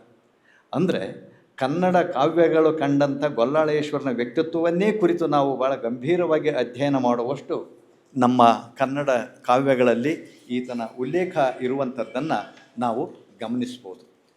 ಹಾಗೆಯೇ ಇವತ್ತು ಏನು ನಾನು ತೋರಿಸಿದೆ ಈ ಗೊಲ್ಲಾಳಯ್ಯನ ಪುರಾಣ, ಇದು ಮರುಮುದ್ರಣ ಆಗಬೇಕು. ಆದರೆ ಈ ಶಾಂತವೀರಯ್ಯ ಅನ್ನೋರ ಮಗ ಬೆಂಗಳೂರಿನಲ್ಲಿ ಅದಾನಂತ ನಾನು ಕೇಳಿದ್ದೇನೆ. ಯಾಕಂದರೆ ಅವ್ರನ್ನ ವಿಚಾರ ಮಾಡಿ ಅವ್ರ ಪರ್ಮಿಷನ್ ತೊಗೊಂಡು ಇದನ್ನು ಮತ್ತೆ ರೀಪ್ರಿಂಟ್ ಮಾಡಲಿಕ್ಕೆ ನಮ್ಮ ಈ ಪ್ರಸಾರಾಂಗ ಮುಂದಾಗಬೇಕು ಅನ್ನುವಂಥದ್ದನ್ನು ನಾನು ಪೂಜ್ಯರಲ್ಲಿ ಅರಿಕೆ ಮಾಡಿಕೊಳ್ತೇನೆ. ಯಾಕಂತಂದರೆ ಅವರು ಈ ಸಂಪಾದನೆ ಮಾಡಿದಂಥವ್ರು ವಾರಸುದಾರರು ಬದುಕಿರಬೇಕಾದಾಗ ಅವ್ರನ್ನ ಒಂದು ಪರ್ಮಿಷನ್ ತೆಗೆದುಕೊಳ್ಳೋದು ಸೂಕ್ತ. ಮತ್ತು ನಮಗೆ ಸಿಕ್ಕಿರುವಂಥ ಬೇರೆ ಹಸ್ತಪ್ರತಿಯನ್ನು ಇಟ್ಕೊಂಡು, ಅಂದರೆ ನಮ್ಮ ಬೇರೆ ಬೇರೆ ವಿಶ್ವವಿದ್ಯಾಲಯ, ಧಾರವಾಡ ವಿಶ್ವವಿದ್ಯಾಲಯ ಇರ್ಬೋದು, ಮೈಸೂರು ವಿಶ್ವವಿದ್ಯಾಲಯದಲ್ಲಿ ಇರ್ಬೋದು, ನಮ್ಮ ಕನ್ನಡ ವಿಶ್ವವಿದ್ಯಾಲಯದಲ್ಲಿ ಸಿಗ್ಬೋದು. ಆ ಸೂಚಿಯನ್ನು ನೋಡಿ ಈ ಪ್ರಕಟಿತ ಮುದ್ರಿತ ಪ್ರತಿ ಮತ್ತು ಈ ಬೇರೆ ಸಿಕ್ಕಂಥ ಹಸ್ತಪ್ರತಿಯನ್ನು ಇಟ್ಕೊಂಡು ಗೊಲ್ಲಾಳೇಶ್ವರನ ಪುರಾಣವನ್ನು ನಾವು ಇನ್ನೂ ಪರಿಷ್ಕರ ರೂಪದಲ್ಲಿ ಪ್ರಕಟಿಸ್ಬೋದು ಅನ್ನುವಂಥ ಮಾತನ್ನು ಈ ಸಂದರ್ಭದಲ್ಲಿ ಹೇಳಿ, ಈ ಗೊಲ್ಲಾಳಯ್ಯನ ಪುರಾಣದ ಬಗ್ಗೆ ಒಂದೆರಡು ಮಾತಿನಲ್ಲಿ ನಾನು ಹೇಳ್ತೀನಿ. ಬಹುಶಃ ಈ ಪುರಾಣದ ಪ್ರಕಾರ ನಾವು ಮತ್ತು ಗೊಲ್ಲಾಳೇಶ್ವರನ ಗವಿಗೆ ಹೋಗಿದ್ವಿ. ನಮ್ಮ ಪೂಜ್ಯರು, ಮುನಗೋಳಿ ಪೂಜ್ಯರು ಮತ್ತು ನಮ್ಮ ಅಶೋಕ್ ಕುಂಬಾರ್ ಸರ್ ಹೋಗಿದ್ವಿ. ಅಲ್ಲಿ ಸರ್ಕಾರದವ್ರು ಒಂದು ಬಿಲ್ಡಿಂಗ್ ಕಟ್ಟಿದ್ರಿಂದ ಅದು ಹಿಂದೆ ಅದ್ರ ಬಗ್ಗೆ ಮಹತ್ವನೇ ಇಲ್ಲ ಯಾರಿಗೂ. ಅದನ್ನು ನೋಡೋದಲ್ಲಿ ಸೀದಾ ಅಕ್ಮಾದೇವಿ ಗವಿಗೆ ಭಾಳ ಮಂದಿ ಹೋಗ್ತಾರೆ. ಈಗ ಮಧ್ಯಾಹ್ನ ನಾನು ಹೋಗಿ ನೋಡಿದ್ವಿ. ಗೊಲ್ಲಾಳೇಶ್ವರನ ವಿಶ್ರಾಂತಿ ಸ್ಥಳ ಅಂತ ಅದರಲ್ಲಿ ಬರೆದಾರೆ ಮತ್ತು ಆತನ ಚರಿತ್ರೆಯನ್ನು ಸರಿಯಾಗಿಯೇ ಅವರು ನಿರೂಪಿಸ್ಯಾರೆ. ಹಾಗಾಗಿ ಈ ಕಾವ್ಯೋಕ್ತ ಸಣ್ಣ ಸಣ್ಣ ಉಲ್ಲೇಖಕ್ಕಿಂತ ಇಡಿಯಾಗಿ ಒಂದು ಕೃತಿಯನ್ನು ಈತ ಹರಿದೇವ ಅನ್ನುವಂಥವನು ಬರೆದಿರುವಂಥದ್ದನ್ನು ನೋಡಿದರೆ ಗೊಲ್ಲಾಳಯ್ಯನ ಲಿಂಗಭಕ್ತಿ ಈ ಕೃತಿಯಿಂದ ನಮಗೆ ಗೊತ್ತಾಗ್ತದೆ. ಇಷ್ಟೇ ಈ ಶಿವಾನುಭವದ ಬಹುದೊಡ್ಡ ಸಂದೇಶ ಏನು ಅಂತಂದರೆ, ಗೊಲ್ಲಾಳಯ್ಯ ಲಿಂಗನಿಷ್ಠವಂತನಾಗಿದ್ದ. ಅಂದರೆ ಬದನೆಕಾಯಿಯಲ್ಲಿ ಲಿಂಗವನ್ನು ಕಾಣೋದು, ಕಲ್ಲಿನಲ್ಲಿ ನಾವು ಲಿಂಗವನ್ನು ಕಾಣೋದು, ಕುರಿ ಇಕ್ಕಿಯಲ್ಲಿ ಲಿಂಗವನ್ನು ಕಾಣೋದು, ಈ ಕಥೆಗಳದವಲ್ಲ ಶರಣರು, ಇದ್ರ ತಾತ್ವಿಕತೆಯೇ ಬೇರೆ ಇದೆ. ಲಿಂಗನಿಷ್ಠೆ ಇದ್ದಾಗ ನಮ್ಮ ಕಣ್ಣು ಮುಂದೆ ಕಲ್ಲಿದ್ದರೂ ಅದು ಲಿಂಗವಾಗಿ ಕಾಣ್ತದೆ. ಆ ಕಾರಣದಿಂದ ನಿಷ್ಠೆ ಮುಖ್ಯ. ವೀರಗೊಲ್ಲಾಳನಿಗೆ ಅಂಥದ್ದೊಂದು ನಿಷ್ಠೆ ಇತ್ತು. ಅದನ್ನು ಹೇಳುವಂಥ ಕಾವ್ಯ ಇದು. ಬಹುಶಃ ಈ ನಮ್ಮ ಬಿಜಾಪುರ ಜಿಲ್ಲಾ ಸಿಂದಗಿ ಹತ್ತಿರ ಇರುವಂಥ ಡವಳಾರ, ಅಲ್ಲಿ ಬಲ್ಲುಗ ಮತ್ತು ದುಗ್ಗಳೆ ಅನ್ನುವಂಥ ದಂಪತಿಗಳಿಗೆ ಗೊಲ್ಲಾಳೇಶ್ವರ ಹುಟ್ಟಿದ ಅಂತ ಹೇಳ್ತೀವಿ. ಇನ್ನೊಂದು ಕಾವ್ಯದ ಪ್ರಕಾರ ಕಾಟಕೋಟ ಈತನ ತಂದೆ ಆಗಿರಬೇಕು ಅಂತಲೂ ನಮ್ಮ ಕಾವ್ಯಗಳು ಹೇಳ್ತವೆ. ಆದರೆ ಈತನ ಪೂರ್ವಜ ಹೆಸರು ಕಾಟಕೋಟ ಆಗಿತ್ತು ಅನ್ನುವಂಥ ಉಲ್ಲೇಖಗಳಿದ್ದಾವೆ. ಆ ಚರ್ಚೆ ಇಲ್ಲಿ ಬೇಡ. ಆತನ ಸಂದೇಶಗಳೇನು, ಆತನ ಬಸವತತ್ವ, ಲಿಂಗತತ್ವ, ನಿಷ್ಠೆ ಏನು ಅನ್ನುವಂಥದ್ದು ಮಾತ್ರ ನಾವಿಟ್ಕೊಂಡು ಮುಂದರಿಯೋಣ ಅನ್ನುವಂಥದ್ದನ್ನು ಹೇಳ್ಬೋದು. ಒಂದು ಸಾರಿ ಈತ ಕುರಿ ಕಾಯಬೇಕಾದಾಗ ಈ ಪರಿಷೆ ಗುಂಪಾಗಿ ಶರಣರು ಶ್ರೀಶೈಲ ಕಡೆ ಹೊಂಟಿರ್ತಾರೆ. ಇದು ಎಲ್ಲ ಶರಣರ ಕಥೆಯಲ್ಲೂ ನಮಗೆ ಬರ್ತದೆ. ಸಿದ್ದರಾಮನ ಚರಿತ್ರೆ ನಿಮಗೆ ಗೊತ್ತಿದೆ. ಆತ ಪೂಜೆ ಮಾಡಬೇಕಾದ್ರೆ ಮಲ್ಲಯ್ಯ ಮಲ್ಲಯ್ಯ ಮಲ್ಲಯ್ಯ ಅಂತಾರೆ. ಯಾರೋ ಒಬ್ರು ಮಲ್ಲಯ್ಯನ ತೋರಿಸ್ತಾನೆ ಬಾ ಅಂತೇಳಿ ಎಲ್ಲಿ ಕರ್ಕೊಂಡು ಹೋಗ್ತಾರೆ? ಶ್ರೀಶೈಲಿಗೆ ಕರ್ಕೊಂಡು ಹೋಗ್ತಾರೆ. ನಾನು ನೋಡಿದ್ದು ಈ ಸ್ಥಾವರ ರೂಪದ ಮಲ್ಲಯ್ಯ ಅಲ್ಲ ಅಂತ. ಹೌದಾ? ನನ್ನ ಮಲ್ಲಯ್ಯನೇ ಬೇರೆ ಹಾಗೆ ಈಗ ಅಂದಾಗ, ಇದು ನಮ್ಮ ಸಿದ್ದರಾಮೇಶ್ವರ ಪುರಾಣದಲ್ಲೇ ಅದೇ ಮಲ್ಲಯ್ಯನನ್ನು ಯೋಗಲಿಂಗದಲ್ಲಿ ಪ್ರತಿಷ್ಠಾಪನೆ ಮಾಡ್ತೇನೆ ಅಂತಂದೇಳಿ ನಮ್ಮ ಸೊಲ್ಲಾಪುರಕ್ಕೆ ಸಿದ್ದರಾಮ ತಂದು ಪ್ರತಿಷ್ಠಾಪನೆ ಮಾಡಿದ ಅನ್ನುವಂಥದ್ದು ಕೂಡ ನಮ್ಮ ಕತೆ ಗೊತ್ತಿರುವಂಥದ್ದು. ಅಂಥದ್ದೇ ಒಂದು ಕತೆ ನಮ್ಮ ಗೊಲ್ಲಾಳೇಶ್ವರನಲ್ಲಿ ಇದೆ. ಈತ ಕುರಿ ಕಾಯಬೇಕಾದಾಗ ಜನರ ಗುಂಪು ಶ್ರೀಶೈಲ ಕಡೆಗೆ ಹೋಗ್ಬೇಕಾದ್ರೆ ಶ್ರೀಶೈಲದಲ್ಲಿ ಏನಿದೆ ಅಂತ ಕೇಳ್ತಾನೆ. ಅಲ್ಲಿ ಲಿಂಗವಿದೆ ಅಂದಾಗ ಇವನಿಗೆ ಭಾಳ ಆಶ್ಚರ್ಯ, ಕುತೂಹಲ ಆಗ್ತದೆ. ನನಗೂ ಒಂದು ಲಿಂಗ ತಂದು ಕೊಡ್ತೀರ ಅಂತ ಕೇಳ್ತಾನೆ. ಅಲ್ಲಿರುವಂಥ ಒಬ್ಬ ವಯೋವೃದ್ಧ, ಆಯಿತು ನಾವು ತಂದು ಕೊಡ್ತೀವಿ ಅಂತ ಹೇಳಿ, ಬಹುಶಃ ಬೇರೆ ಬೇರೆ ಕಥೆಗಳು ಅಮರ ಗಣೇಶ್ವರ ಚರಿತೆಯಲ್ಲಿ ನಮ್ಮ ಫಾಗು ಹಳಕಟ್ಟಿಯವರು ಬೇರೆ ಉಲ್ಲೇಖ ಮಾಡ್ತಾರೆ. ಭಾಳ ಬಿಸಿಲಿರ್ತೈತಿ, ತನ್ನ ಕಾಲ ಚಪ್ಪಳೆಯನ್ನೇ ಆ ಮುದುಕನಿಗೆ ಕೊಟ್ಟದ್ರಿಂದ ಆತ ಕೃತಾರ್ಥನಾಗಿ ಬರಬೇಕಾದ್ರೆ ನಿನಗೂ ಒಂದು ಲಿಂಗ ತರ್ತನಪ್ಪ ಅಂತ ಹೇಳಿ ಹೋದ. ಆದರೆ ಬರಬೇಕಾದ್ರೆ ಮರ್ತು ಬಂದ ಮೇಲೆ ಈ ಗೊಲ್ಲಾಳಯ್ಯನ ನೋಡಿದ ಕೂಡಲೇ ನೆನಪಾಗಿಬಿಡ್ತದೆ ತತೆಗೆ. ಅಯ್ಯೋ, ಇವನು ಲಿಂಗ ಥರ ಕೇಳಿದ್ದ ಗೊಲ್ಲಾಳಯ್ಯ, ಲಿಂಗನ ನಾನು ತರಲಿಲ್ಲ, ಇದು ತಪ್ಪಾಯಿತು ಅಂತಂದೇಳಿ ಅಲ್ಲೇ ಬಿದ್ದಿರುವಂಥ ಒಂದು ಕುರಿಯ ಹಿಕ್ಕಿಯ ಲಿಂಗ, ಒಂದು ಇದೇ ಲಿಂಗ ತಗೋ, ಇದನ್ನೇ ಪೂಜೆ ಮಾಡು ಅಂತೇಳಿ ಎಲ್ಲ ಪೂಜೆಯ ವಿಧಾನವನ್ನು ತಿಳಿಸಿ ಆತನಿಗೆ ಆ ಲಿಂಗವನ್ನೇ, ಕುರಿ ಹಿಕ್ಕಿಯನ್ನೇ ಲಿಂಗ ಅಂಥೇಳಿ ಕೊಟ್ಟು ಬಿಡ್ತಾರೆ. ಮುಗ್ಧ ಭಕ್ತನಾಗಿರುವಂಥ ವೀರ ಗೊಲ್ಲಾಳ ಲಿಂಗ ತತ್ವವನ್ನು ಎಷ್ಟು ಪ್ರಾಮಾಣಿಕವಾಗಿ ನಡೆಸಿದ ಅಂತಂದರೆ, ಆ ಮಳಲ ದಿಣ್ಣೆಯ ಮಾಡಿ, ಕಾವ್ಯದಲ್ಲಿ ಬರ್ತದೆ, ಮಳಲ ದಿಣ್ಣೆಯ ಮಾಡಿ ಕುರಿ ಹಿಕ್ಕಿಯನ್ನು ಪ್ರತಿಷ್ಠಾಪಿಸಿ ಅಲ್ಲೇ ಇರುವಂಥ ಗಿಡಮೂಲಿಕೆಗಳ ಫಲಪುಷ್ಪಗಳನ್ನು ತೆಗೆದುಕೊಂಡು ಅದಕ್ಕೆ ಅರ್ಚನೆ ಮಾಡಿ ತನ್ನ ಕುರಿಯ ಹಾಲನ್ನೇ ಅದಕ್ಕೆ ನೈವೇದ್ಯವನ್ನು ಮಾಡಿ ಎರಿತಿರ್ತಾನೆ. ಇಂಥದ್ದು ದಿನಂಪ್ರತಿ ನಡಿಬೇಕಾದಾಗ ಇದನ್ನು ಅವರ ತಂದೆ ಗಮನಿಸಿ ಒಂದು ದಿವಸ ಸಿಟ್ಟು ಬಂದು, ಯಾಕಂದರೆ ಈತ ಲಿಂಗನಿಷ್ಠೆಯಲ್ಲಿ ಎಷ್ಟು ತಲ್ಲೀನಾಗಿದ್ರಂದರೆ ಆ ಹಾಡು ಕುರಿಗಳನ್ನೆಲ್ಲವನ್ನು ಕೂಡ ಅಲ್ಲಿ ತೋಳುಗಳು ಕಿತ್ಕೊಂಡು ತಿನ್ಕೊಂಡು ಹೋದರೂ ಕೂಡ ಇವನಿಗೆ ಪರಿಜ್ಞಾನ ಇರೋದಿಲ್ಲ. ಇದರಿಂದ ಕುಪಿತನಾಗಿರುವಂತೆ ಇವನು ತಂದೆ ಬಂದು ಏನು ಮಾಡ್ತಾನೆ, ಇದು ಯಾವ ಲಿಂಗ ಅಂತಂದೇಳಿ ಆ ಕುರಿ ಹಿಕ್ಕಿ ಲಿಂಗವನ್ನು ಕಾಲಿನಿಂದ ಒಸ್ತು ಬಿಡ್ತಾನೆ. ಆಗ ಮಲ್ಲಿಕಾರ್ಜುನನ್ನೇ ನೀನು ತುಚ್ಛೀಕರಿಸಿದನ್ನುವಂಥದ್ದಿಂದ ಅಲ್ಲೇ ಇರುವಂಥ ಒಂದು ಮಚ್ಚು ತಗೊಂಡು ತಂದೆಯ ಶಿರಶ್ಛೇದ ಮಾಡ್ತಾನೆ. ಆಗ ಶಿವ ಪ್ರತ್ಯಕ್ಷ ಆಗಿ ತಂದೆ ಮಕ್ಕಳಿಗೆ ಇಬ್ಬರಿಗೂ ಕೂಡ ಅವರಿಗೆ ಒಂದು ಮುಕ್ತಿಯನ್ನು, ಶಿವ ಪದವಿಯನ್ನು, ಕೈಲಾಸ ಪದವಿಯನ್ನು ಕೊಟ್ಟರು ಅನ್ನುವಂಥದ್ದು ಒಂದು ಪುರಾಣವಾದಂಥ ಒಂದು ಕಥೆ ಇದೆ. ಅದು ಮುಂದೆ ಆತ ಅನೇಕ ದಿವಸಗಳ ಕಾಲ ಈ ಬಸವ ತತ್ವವನ್ನು ಪ್ರಚಾರ ಮಾಡಿ ಗೋಲ್ಗೇರಿಯಲ್ಲಿ, ಆ ಗೋಲ್ಗೇರಿ ಲಿಂಗದಲ್ಲಿ ಆತ ಐಕ್ಯನಾದ. ಇವತ್ತು ಕೂಡ ಆ ಗೋಲ್ಗೇರಿಯಲ್ಲಿ ದೇವಸ್ಥಾನದ ಪ್ರತಿ ವರ್ಷ ಜಾತ್ರೆ ನಡೀತೈತೆ ಅನ್ನುವಂಥದ್ದು ನಮಗೆ ಗೋಲ್ಗೇರಿ ಗೊಲ್ಲಾಳೇಶ್ವರನ ನೋಡಿದ್ರೆ ಗೊತ್ತಾಗ್ತದೆ. ಅಂದರೆ ಅವ್ರನ್ನ ಆರಾಧಿಸುವಂಥ ಜನವರ್ಗ ಮತ್ತು ಆ ಸಮುದಾಯ ಆತನನ್ನು ಸಾಂಸ್ಕೃತಿಕ ನಾಯಕನನ್ನಾಗಿ ಪೂಜ್ಯ ಭಾವನೆಯಿಂದ ಪರಿಭಾವಿಸಿದಂಥ ಎಲ್ಲ ಉಲ್ಲೇಖಗಳು ನಮಗೆ ಇವೆ. ಗೋಲಿಗೇರಿಗೆ ದೊಡ್ಡ ಇತಿಹಾಸ ಇದೆ. ಗೋಲಿಗೇರಿ ಒಂದು 900 ವರ್ಷಗಳ ಇತಿಹಾಸ ಇರುವಂಥ ಒಂದು ಪ್ರಸಿದ್ಧವಾದ ಊರದು. ಅದರ ಮೊದಲ ಹೆಸರು ಈ ಲಿಂಗಯ್ಯಪುರ ಅಂತ ಅದರ ಹೆಸರು. ಆ ಲಿಂಗಯ್ಯಪುರ ಈತನಿಂದ ಅಂದರೆ ಗೊಲ್ಲಾಳಯ್ಯನಿಂದ ಗೋಲಿಗೇರಿ ಆತದ.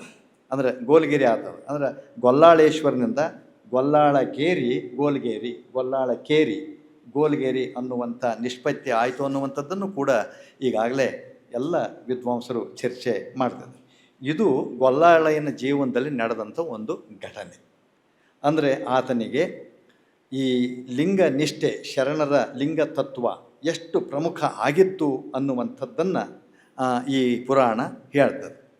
ಇನ್ನು ಈ ಗೋಲ್ಗೇರಿ ಗೊಲ್ಲಾಳಯ್ಯನ ವಚನಗಳಲ್ಲಿ ಈ ಎಲ್ಲ ಅಂಶಗಳನ್ನು ನಾವು ನೋಡ್ಬೋದು. ಭಾಳ ಮುಖ್ಯವಾಗಿ ಒಂದು 2-3 ವಚನಗಳನ್ನು, ಅಂದರೆ ಕಾಯಕ ಜೀವಿಗಳ ವಚನಗಳು ಎಷ್ಟು ಪ್ರಖರವಾಗಿರ್ತವೆ ಅನ್ನಲಿಕ್ಕೆ ಅತ್ಯುತ್ತಮವಾಗಿರುವಂಥ ಒಬ್ಬ ವಚನಕಾರ ಇದ್ದ. ಅತ್ಯುತ್ತಮವಾಗಿರುವಂಥ ವಚನಕಾರ ಮತ್ತು ಅನುಭವ ಇಲ್ಲ ಅಂತಾನೆ. ಆದರೆ ನಮ್ಮಂಥವ್ರು ಅರ್ಥ ಮಾಡಿಕೊಳ್ಳುವಷ್ಟರ ಮೆಟ್ಟಿಗೆ ಅನುಭವದ ಒಂದು ಏನು ಆ ಮೊಸೆಯನ್ನು ಅದರಲ್ಲಿ ತುಂಬ್ಯಾನ, ಆ ವಚನಗಳಲ್ಲಿ ತುಂಬ್ಯಾನ. ಕೇವಲ ಆತನ ವಚನಗಳು ಸಿಕ್ಕರವೇ 10 ವಚನಗಳು ಪ್ರಕಟ ಆಗ್ಯಾವ ನಮ್ಮಲ್ಲಿ. ಜನಪ್ರಿಯ ವಚನ ಸಂಪುಟದಲ್ಲಿ 10 ವಚನಗಳು ಸಿಕ್ಕಾವೆ. ಆ 10 ವಚನಗಳು ಕೂಡ ಆತನ ವೃತ್ತಿ ಜೀವನವನ್ನು ಪರಿಶೋಧಿಸ್ತಾರೆ. ನಾವು ಗಮನಿಸಬೇಕು, ಯಾವುದೇ ಶರಣರ ಚರಿತ್ರೆಯನ್ನು ಅರ್ಥ ಮಾಡಿಕೊಳ್ಳಿ, ಪುರಾಣದ ಇವು ಏನೇ ಇರಬಲ್ಬೇಕು, ಅದನ್ನು ಬದಿಗಿರಿಸೋಣ. ಅಲ್ಲಿ ತತ್ವ ಏನು ಅಂತಂದರೆ ಮುಖ್ಯವಾಗಿ ವೃತ್ತಿ ಗೌರವ. ಶರಣರು ಈ ನಾಡಿಗೆ ಕೊಟ್ಟದ್ದು ವೃತ್ತಿಯಲ್ಲಿ ಮೇಲು ಕೀಳಗಿಲ್ಲ, ವೃತ್ತಿಯಲ್ಲಿ ಇದೇ ಮಾಡಬೇಕು ಅಂತೇಳಿ. ಅದಕ್ಕೇನೆ ಬಸವಣ್ಣರು ಹೇಳಿದ್ದು, ಈ ನಮ್ಮ ದೇಶದ ದುರಂತ ದುರ್ದೈವ ಏನು ಅಂದರೆ ವೃತ್ತಿ ಕೆಟ್ಟು ಜಾತಿ ಆಗಿಬಿಟ್ಟಿತ್ತು, ಧರ್ಮ ಕೆಟ್ಟು ಜಾತಿ ಆಯಿತು. ಇದು ದುರಂತ. ನಮ್ಮ ಶರಣರ ಹುಟ್ಟಿದಂಥ ನಾಡಿನಲ್ಲೇ ನಾವು ಇವತ್ತು ಜಾತಿ ಗಣತಿ, ಆ ಗಣತಿ, ಈ ಗಣತಿ ಇವೆಲ್ಲದರಲ್ಲಿ ನಾವಿದ್ದೇವೆ. ಅದಕ್ಕೆ ಅವ್ರು ಏನು ಮಾಡಿದರು ಅಂತಂದರೆ ವೃತ್ತಿ ಗೌರವವನ್ನು ಕೊಟ್ಟರು. ಬಸವಣ್ಣ ಹೇಳಿದ, ಕಾಶಿ ಕಮ್ಮಾರನಾದ, ನೀನು ಕಾಶಿದ ನೀನು ಕಮ್ಮಾರಾಕಿ, ಬರೀ ಅವನೇ ಆಗಬೇಕಂತ ಅಲ್ಲ, ಯಾರು ಕಾಸ್ತಾರೋ ಅವರು ಕಮ್ಮಾರನ ಆಗ್ತಾರೆ. ಬೀಸಿ ಮಡಿವಾಳನಾದ, ಹಾಸನಿಕ್ಕಿ ಸಾಲಿಗನಾದ, ಪದ್ಮಸಾಲಿ ಹಾಸು ಹೊಕ್ಕು, ಅವನ ಎಳೆಗಳು ಬರ್ತಾವಲ್ಲ, ಈಗ ಅಡ್ಡೆಳಿ ಬರ್ತಿರ್ತವೆ ನೇಯ್ಬೇಕಾದಾಗೆ, ಹಾಸೋದು ಇದು ಹೊಕ್ಕದು. ಹಾಸನಿಕ್ಕಿ ಸಾಲಿಗನಾದ, ಓದಿ ಬ್ರಾಹ್ಮಣನಾದ. ಇದು ಅದನ್ನೇ ಜಾತಿ ಅನ್ನಬಾರ್ದು. ಅದ ನಂತರ ವೃತ್ತಿ ಗೌರವ ಕೊಟ್ಟರು 12ನೇ ಶತಮಾನದಲ್ಲಿ. ಕಾಯಕಕ್ಕೆ ಭಾಳ ಮಹತ್ವ. ಕಾಯಕ ಅಂದ್ರೇನು? ಉಪಜೀವನಕ್ಕಾಗಿ ಮಾಡೋ ಕೆಲಸ ಅಲ್ಲ. ಬರೀ ಕುರಿ ಕಾಯಕ ಬಂದುಬಿಟ್ರೆ ಅದು ಕಾಯಕ ಅಲ್ಲ, ಅದು ಕ್ರಿಯೆ ಆಯಿತು. ಅದು ಜ್ಞಾನ ಅಂದರೆ ಲಿಂಗನಿಷ್ಠೆ. ಕ್ರಿಯೆ ಮತ್ತು ಜ್ಞಾನ ಇದು ಶಟಸ್ಥಲ ಮಾರ್ಗ, ಇದು ಶರಣ ಮಾರ್ಗ. ಶರಣರು ಬರೀ ಹೇಳಲಿಲ್ಲ, ಅದನ್ನು ಜ್ಞಾನದಲ್ಲಿ ಮಾಡಿದರು. ಅದಕ್ಕಾಗಿನ ಲಿಂಗಾಯತ ಧರ್ಮದ ಪ್ರಮುಖ 3 ಆಯಾಮಗಳು ಅಂತಂದರೆ ಗುರು, ಲಿಂಗ, ಜಂಗಮ. ಗುರು ಅಂದರೆ ಅರಿವು, ಲಿಂಗ ಅಂದರೆ ಆಚಾರ, ಜಂಗಮ ಅಂದರೆ ಅನುಭವ. ಈ ಮೂರನ್ನೂ ಮೈಗೂಡಿಸಿಕೊಂಡಂಥ ಒಬ್ಬ ವಿಶಿಷ್ಟ ಶರಣ ನಮ್ಮ ವೀರ ಗೊಲ್ಲಾಳೇಶ್ವರ. ಇಡೀ ವಚನದಲ್ಲಿ ಈ ಎಲ್ಲ ಅಂಶಗಳು ಭಾಳ ಸರಳವಾಗಿ ನಾವು ನಮ್ಮ ತತ್ವಗಳನ್ನು ಅರ್ಥೈಸ್ಕೋಬೇಕು. ಉಪಜೀವನಕ್ಕಾಗಿ ಮಾಡೋದು ಅದು ಕಾಯಕ ಆಗೋದ್ರಲ್ಲಿ ಕೆಲಸ ಆಕೈತೆ. ಅದು 10:00 5 ಗಂಟೆವರೆಗೆ ನಾನು ಡ್ಯೂಟಿ ಮಾಡಿ ಬಂದೆ ಅಂತಂದರೆ ಅದು ಕೆಲಸ. ಮಾಡುವ ಮಾಟದಲ್ಲಿ ಮತ್ತೊಂದನ್ನು ಅರಿಯಬೇಕು. ಪ್ರಭುದೇವ ಹೇಳ್ತಾನೆ ಇದನ್ನು ಯಾರಿಗೆ? ಆಯ್ದಕ್ಕೆ ಮಾರಾಯನಿಗೆ ಹೇಳ್ತಾನೆ. ಕಾಯಕ ಅಂದರೆ ಏನ್ರಿ ಅಂತ ಕೇಳಿದ್ರೆ, ಮಾಡುವ ಮಾಟದಲ್ಲಿ ಮತ್ತೊಂದನ್ನು ಅರಿವು. ನೀ ಮಾಡೋ ಕೆಲಸದಲ್ಲಿ ಮತ್ತೊಂದು ಸಾಮಾಜಿಕವಾಗಿರುವಂಥ ಉಪ ಉತ್ಪಾದನೆ ಇರಬೇಕು, ಸಮಾಜ ಕೇಂದ್ರಿತವಾಗಿರುವಂಥ ಅನುಕೂಲಗಳಾಗಬೇಕು. ಅದರಿಂದ ಅದು ಕಾಯಕ. ಅದು ನೀನೊಬ್ಬನ ಬದುಕೋದು ಅದು ಕಾಯಕ ಅಲ್ಲ. ಅದಕ್ಕೆ ನಮ್ಮ ಹಿರಿಯರು ಎಷ್ಟು ಚೆನ್ನಾಗಿ ಮಾತಾಡ್ತಾರಂದರೆ, ಉಪಜೀವನಕ್ಕೆ ಏನು ಮಾಡ್ಕೊಂಡಿ ಅಂತ. ಜೀವನಕ್ಕೆ ಏನು ಮಾಡ್ಕೊಂಡಿ ಅನ್ನೋದಲ್ಲ ಅವರು. ಉಪಜೀವನಕ್ಕೆ ಏನು ಮಾಡ್ಕೊಂಡ್ಯಪ್ಪ, ನಿನ್ನ ಉಪಜೀವನಕ್ಕೆ, ದಿನನಿತ್ಯದ ಉಪಜೀವನಕ್ಕೆ ಏನು ಮಾಡ್ಕೊಂಡಿ. ಉಪಜೀವನ ವ್ಯಕ್ತಿನಿಷ್ಠವಾದದ್ದು, ಜೀವನ ಸಮಷ್ಟಿನಿಷ್ಠವಾದದ್ದು. ಶರಣರದು ಸಮಷ್ಟಿನಿಷ್ಠವಾದ ಜೀವನ, ವೀರ ಗೊಲ್ಲಾಳ ಎಂದು ಸಮಷ್ಟಿನಿಷ್ಠವಾದ ಜೀವನ. ಅವರು ತಮ್ಮ ಉಪಜೀವನಕ್ಕಾಗಿನ ಬದುಕಲಿಲ್ಲ. ಹಾಗಾಗಿನೇ ಉತ್ಪಾದನೆ ಪ್ಲಸ್ ವಿತರಣೆ ಈಕ್ವಲ್ ಟು ಕಾಯಕ. ನಾವೆಲ್ಲರೂ ಕೂಡಿ ದುಡಿದಾಗ ನಮಗೆ ಉತ್ಪಾದನೆ ಬರ್ತದೆ. ಅದನ್ನು ಸಮಾಜಕ್ಕೆ ಸ್ವಲ್ಪ ಹಂಚಿಕೊಂಡು ತಿಂದಾಗ, ದಾಸೋಹ ಮಾಡಿದಾಗ ಅದು ನಿಜವಾದ ಕಾಯಕ. ಹೌದಾ? ಕಾಯಕಕ್ಕೆ ದೊಡ್ಡ ಒಂದು ಅರ್ಥವನ್ನು ಕೊಟ್ಟರು ಅವರು ಶರಣರು ಇಡೀ ಜಗತ್ತಿಗೆ. ಕಾಯಕ ಭಾಳ ಮುಖ್ಯ. ಕಾಯಕ ಇಲ್ಲದ ಸೋಮಾರಿತನ ಅನ್ನುವಂಥದ್ದು ಯಾವುದ ರಾಷ್ಟ್ರದ ಏಳಿಗೆಯೂ ಅಲ್ಲ, ಯಾವ ವ್ಯಕ್ತಿಯ ಉದ್ಧಾರವೂ ಆಗೋದಿಲ್ಲ ಅನ್ನುವಂಥದ್ದು. ಆ ಕಾರಣದಿಂದ ಇಲ್ಲಿ ಈ ವಚನಗಳ ಅನುಸಂಧಾನವನ್ನು, ವೀರ ಗೊಲ್ಲಾಳೇಶ್ವರ ವಚನಗಳನ್ನು ಗಮನಿಸಿದರೆ ಈ ಶರಣ ತತ್ವಗಳು ಪ್ರಖರವಾಗಿ ಇರುವಂಥ ಅನೇಕ ವಚನಗಳು ಇವರಲ್ಲಿ ಇವೆ.